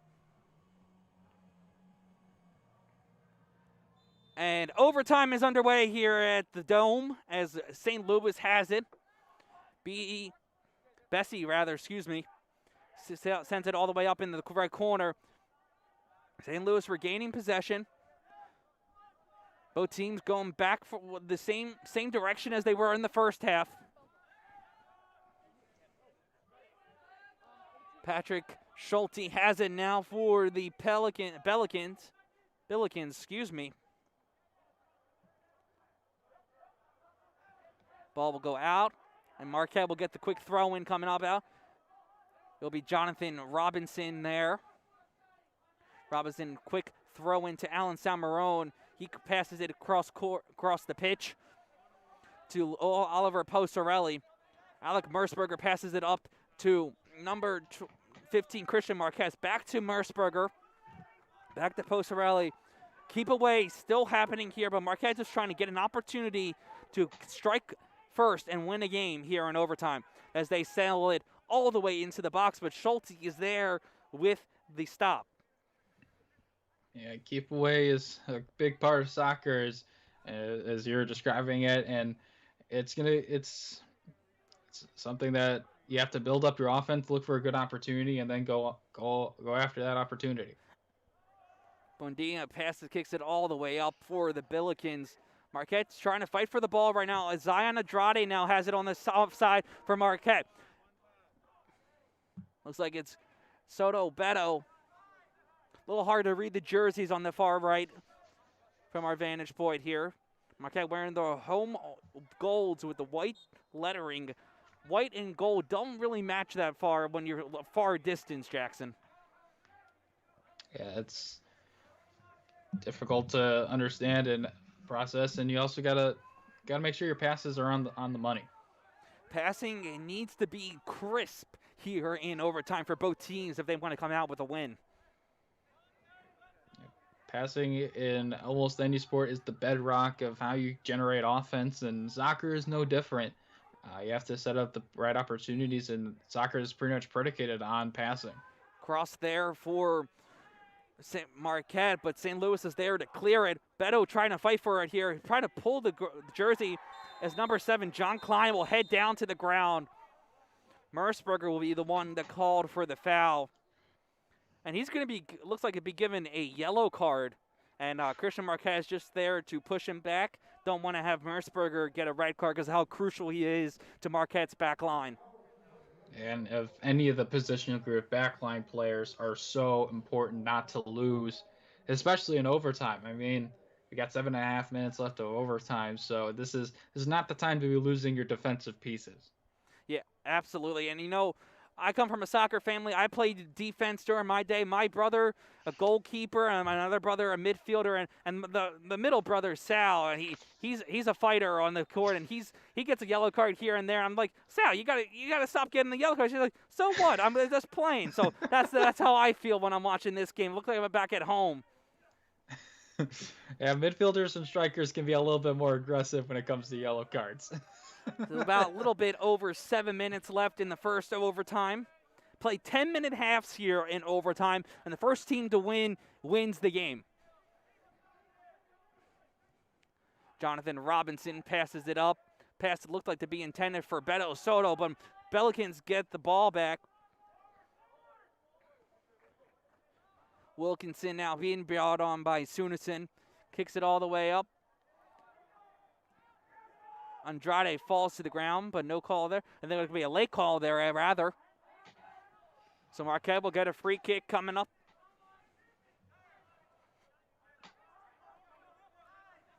Merceberger gets the pass there from Posarelli. Back to Posarelli in the middle. Up the pass. Oh, poor pass there. Bad pass there by Posarelli. But the ball looks like it's going to be enough for Marquette to clear it on the back line. So Posarelli gets lucky there on that attempt. Yeah, just a weak pass there and right to a Billiken. Not the type of passing you want to see right now. Beto Soto with the shot. No good there as it is saved, and with the drop kick save on the kick. So it'll be a corner kick coming up here for Marquette. And what an opportunity. A fantastic shot from Beto Soto. Just a fantastic save by Schulte as well. And will someone finally take an opportunity on the corner? Well, Wagner coming in for the corner kick for Marquette. Christian Marquez dropping down to the ground, holding his ankle a little bit. Not a good sign there for the Golden Eagles. Jonathan Robinson up there, maybe a little bit of cramp. Feel the feet getting frozen a little bit here. He gets up, and he's going to head off to onto the sideline just for a little bit. It looks like A.J. Franklin will head back on for the Golden Eagles. So a little bit more height inside the box now for Marquette with Franklin, but not having Marquez there, one of their best scorers and forwards, might hurt them a little bit, but they got the height there on the kick for a possibility of a header. Yeah, I mean, skill-wise, I mean, you'd rather have Marquez. Wagner with the cross. Gets the pass. Marquette almost had an opportunity there. Sails a little bit far right, a little bit clustered, so we apologize for the late call there. I'm not sure. It looked like it went off someone's face, or maybe just it was kicked wide, but another missed opportunity on a corner. Patrick Schulte getting ready to kick it. Goal kick coming up here. Long little bounce. I'll get the friendly bounce there for St. Louis, but Alan Summerone falls down the ground. Here comes the Billikens on the attack. Gabe Robinson there with the slide tackle and save.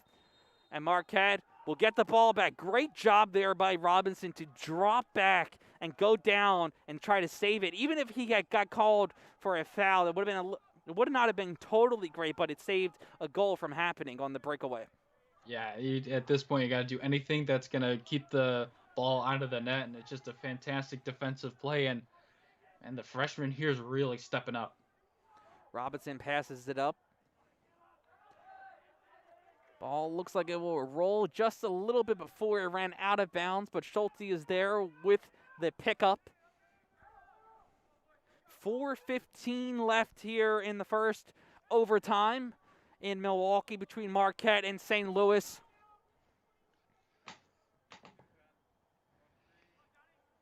Schulte will kick it all the way. He'll take a nice air, but Klein there. And Andrade definitely going to get a call there. He had his entire leg over the head of number 3, Caleb Iverson. That can't, unfortunately, even though it was intentional. Yeah, obviously not intentional, but you still committed a foul there. It'll be number 6, Christian Buendia, a redshirt freshman midfielder out of Grove City, Ohio. Redshirted last season for the Billikens. He was a nominee for the Ohio Gatorade Player of the Year during his time in high school. Buendia there with the kick. It was Sale take a bounce, but looks like Robinson was there to clear. Back to Buendia. He'll kick it right back in the box. Posarelli will let Hallwood get it on the bounce, and Hallwood will boot it and take a bounce on the turf on the St. Louis side.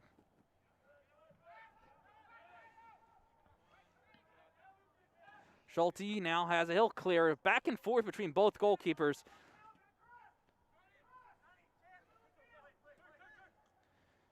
It'll be interesting if you can ask a player after this game if they feel the ball is a little bit heavier, because sometimes with the cold weather, the ball gets a little bit harder when kicking the ball. Have to add a little bit more oomph into the kick. Maybe that, and so that could be a reason why we're seeing a lot of overkicks in this game.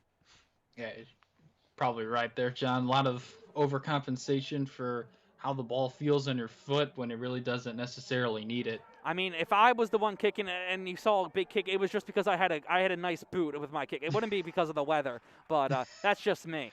I'm sure. Anybody wants to talk to my soccer coaches during the day, I'll give them the phone numbers after this game. But Marquette looking to get a win right now. Oh, my gosh.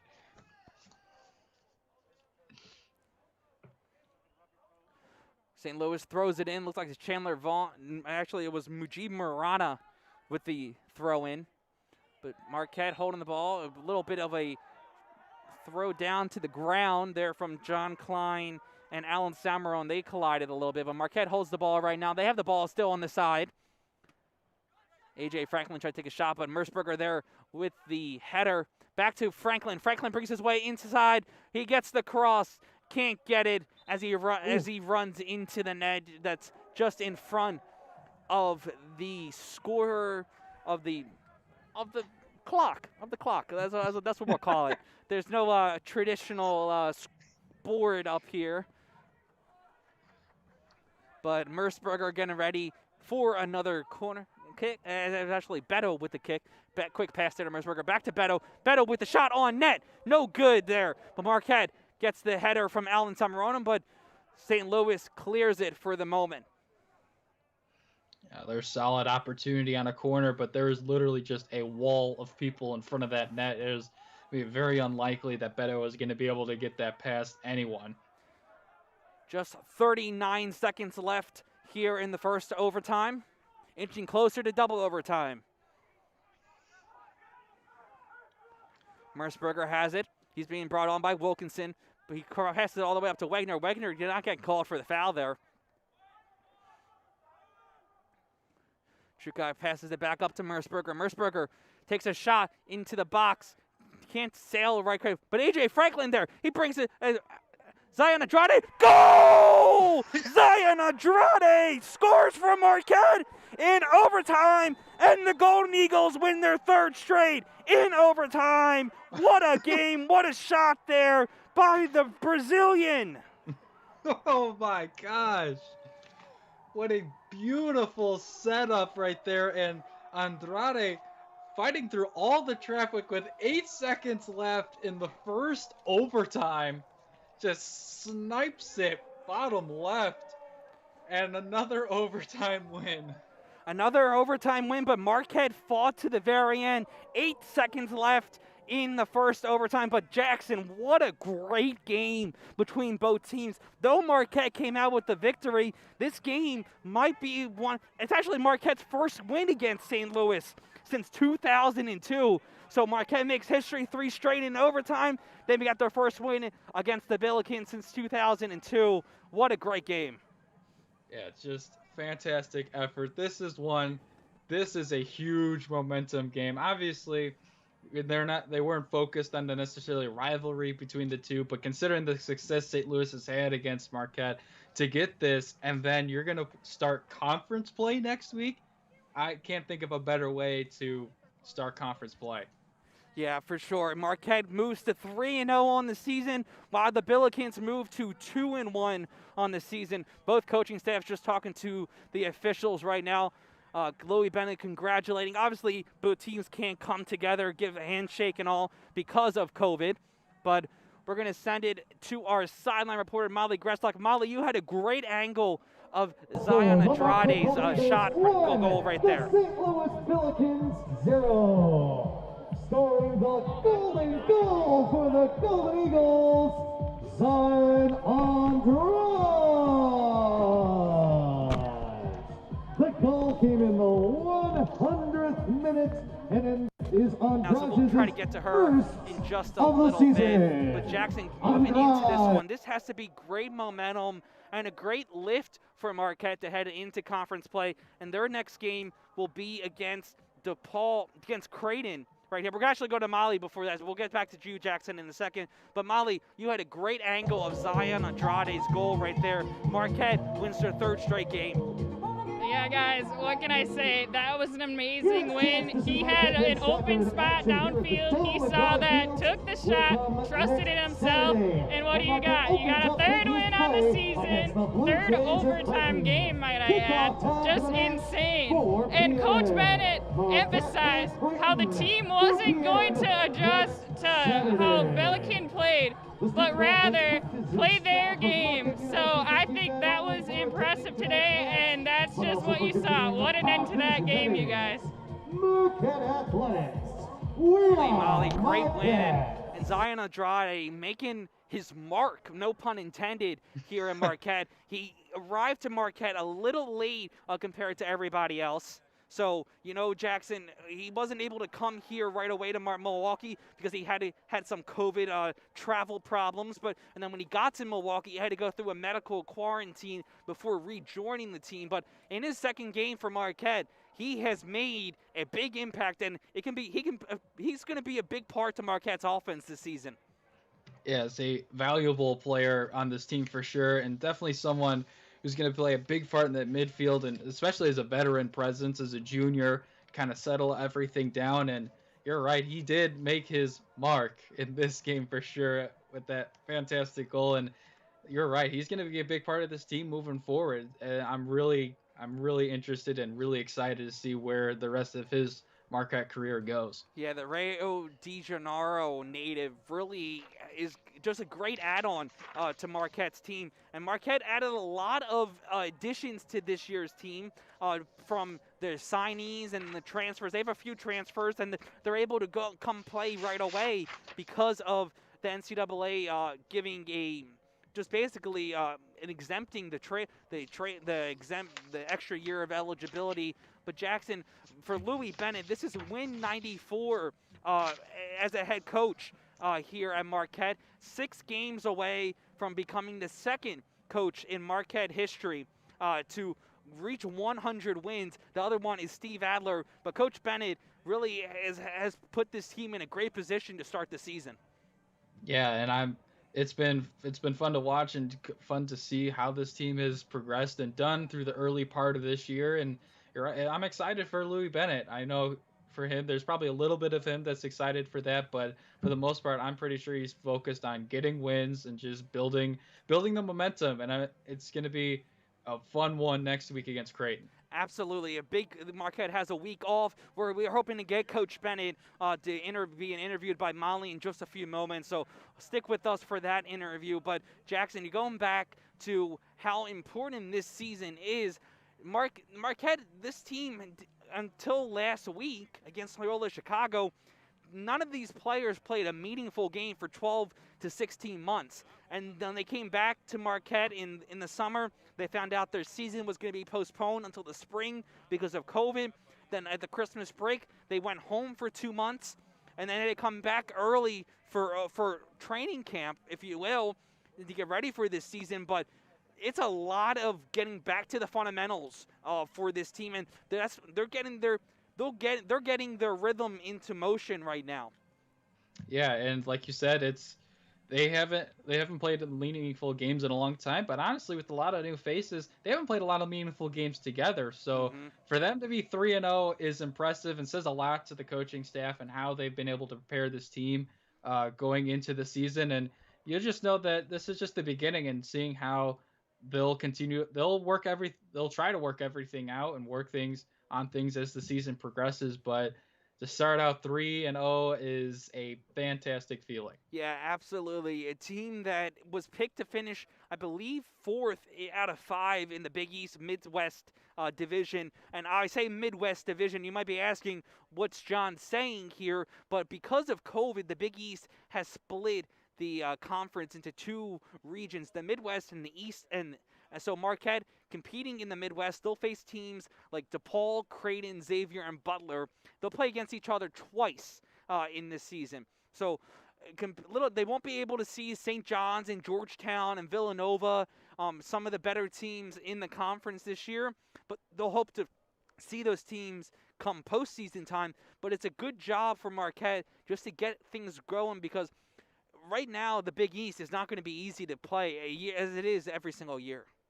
Yeah, Big East Conference, regardless of sport, but obviously focusing on soccer here, it's always difficult to play in. There's so many fantastic teams in this conference, and obviously they're still going to have their work cut out for them. Obviously, some of the better teams, like you said, are in that East Division, but there's still some talented teams in this Midwest Division that they're going to have to contend with, and especially playing everyone twice. I know it's not a 2-game series against every team, but they're still going to have to play them twice. So there's things you're going to have to work on and learn from each game, and it's going to be, you have to see how they choose to react. And one thing I think Marquette can take from this game, and Coach Bennett might agree with this when he talks to Molly in just a few moments from now, but one thing he said coming into today's game, Marquette could not change their style of play because of some players on this St. Louis team. They stuck to their culture and the way they have been playing for the past 2 games and since Coach Bennett's been here at Marquette, and that's a big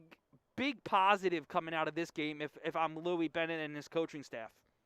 Yeah, some people outside of it might see it as a bit stubborn. You got to play our way, but no, you got to do what your guys are comfortable with doing. And yeah, you're right. Throughout the entire game, they kept to their system. They played within themselves, and they got the win. But he also made slight adjustments throughout this match. I mean, in terms of the chances they were creating, that second half in overtime, the offense looked much better compared to that first half, and the defense was good too. But I'm glad they just pulled out the win.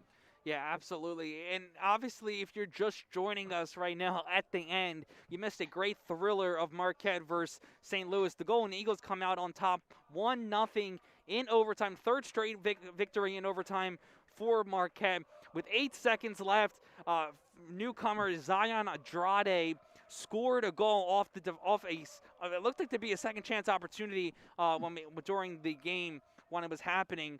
But this is a great game, great start, as we've been talking in this post-game show here on Marquette University Television. We're just waiting for Coach Bennett to come off from the team. But we'll step aside for a quick moment. Jackson and I will be back. Molly's post-game interview with Louis Bennett coming up as well. You're watching Marquette Men's Soccer on Marquette University Television and GoMarquette.com. I want to eat apples and bananas. I need to eat apples and bananas. Why can't I eat apples and bananas? Support the Feeding America nationwide network of food banks to help provide meals to those in need.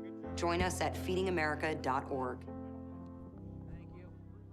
Hey, Bobo, do trees tell each other stories? I'm sorry. I'm afraid I don't know that. Hey, why don't we go find out? Listen. Can birds draw pictures? I don't have an answer for that. Dad, do stars visit their friends? Look!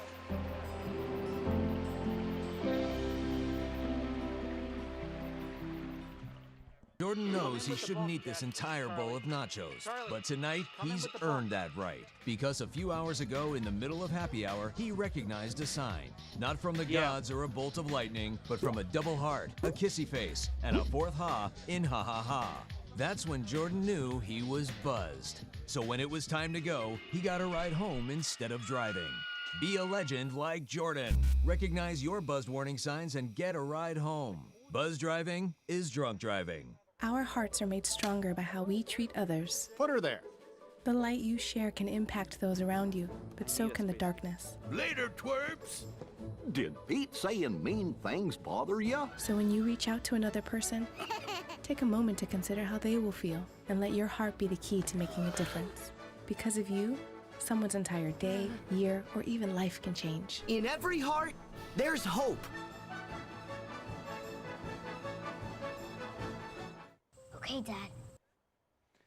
Welcome back, everyone, to Valley Fields, where the Marquette Golden Eagles just beat the St. Louis Billikens by a score of 1-0 in overtime. John Liuzzi here with you on Marquette University Television alongside Jackson Gross.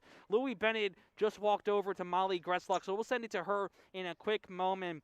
But Jackson, what a great win once again for the Golden Eagles. Yeah, it was a fun one to watch, fun one to call, back and forth action for the most part, and really solid defensive play by both teams, but came down to another overtime game, but this time it wasn't as quick. It took 9 minutes, 52 seconds for this one to go in. We're going to send it out to Molly Goretz. Molly, who's joined right now by head coach Louis Bennett. Molly?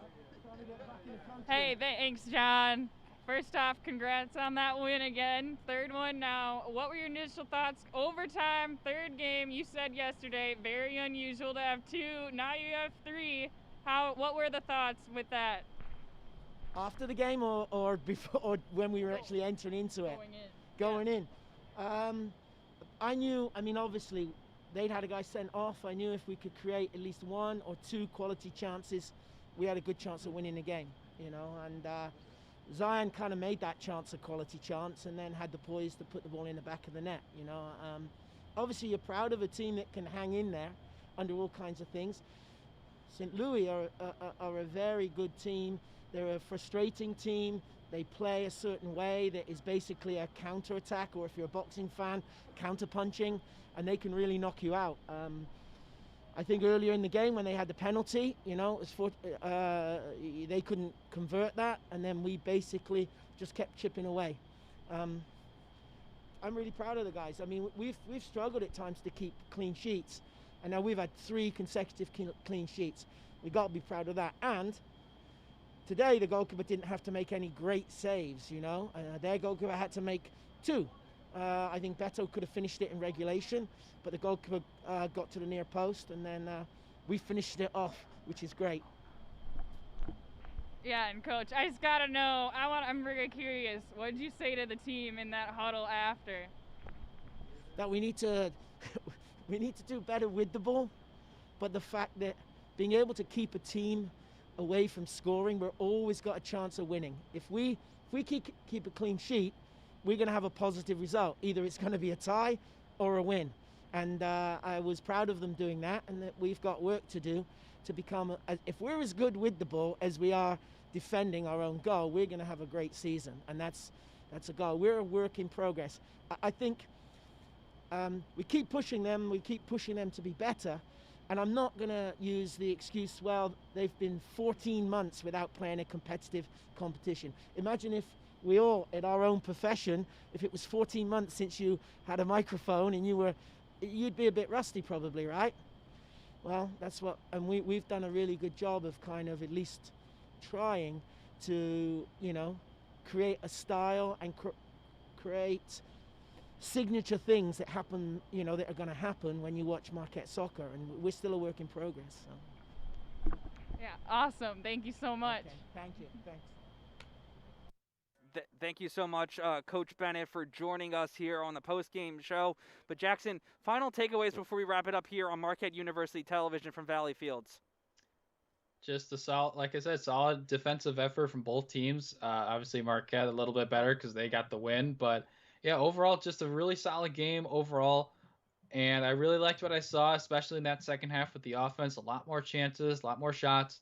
And then in that overtime, once again, they got another win. So hopefully they can get a win in regulation for once. The next going on against Creighton. Absolutely. We're going to send it back out down to Molly, who's joined by a Marquette men's soccer player. Molly? Hey, John, again. Hey, we have the star of the game right here and first goal as a Marquette athlete. What are your initial thoughts on that? It just feels amazing. It's been a long journey with COVID. I transferred here last year. We couldn't play. We've been adapting to just everything. Everything is different. We're making a huge sacrifice to be here. Everyone is just doing their best. And so it just feels amazing to be playing, to be with the team. The team is really confident. 2 wins, overtimes, but it feels good. It feels good. And now, Zion, the clock was running down. You're getting into under a minute. What were your thoughts to just find that open spot and take that chance? We were just really calm. We knew we had a man up. So we were just trying to play our game, explore where they had a man down. So we found the space.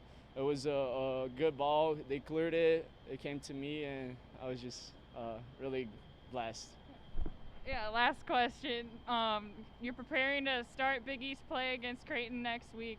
What's the game plan for this coming week to hopefully get that win before overtime has to happen? Yeah, we have a week to work on everything.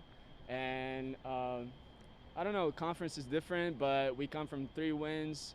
Everyone is confident. We still have a lot to work on, but we're starting to come together and look like a team. It feels good. Perfect. Congrats, Zion. Thank you. Thank you so much, Molly. And for Zion, Andrade joining us post-game after he scored his first goal as a Marquette Golden Eagle today with 8 seconds left in overtime. A quick shout-out once again and special thanks to Natalie St. Ange, Zoe Comerford, Mark Zaromsky, Shane Hogan, and everyone at the Marquette Wire and with our producer today, Amy Galashewski, and our director, Charlie Wakus, for putting together today's content for today's telecast, and for all of our production team down here at Valley Fields. So for my partner, Jackson Gross and Molly Gresslock, I'm John Liuzzi, signing off here on Marquette University Television. The Golden Eagles come out with a 1-0 victory and move to 3-0 in the season in overtime once again. Have a great night, and thanks for tuning in.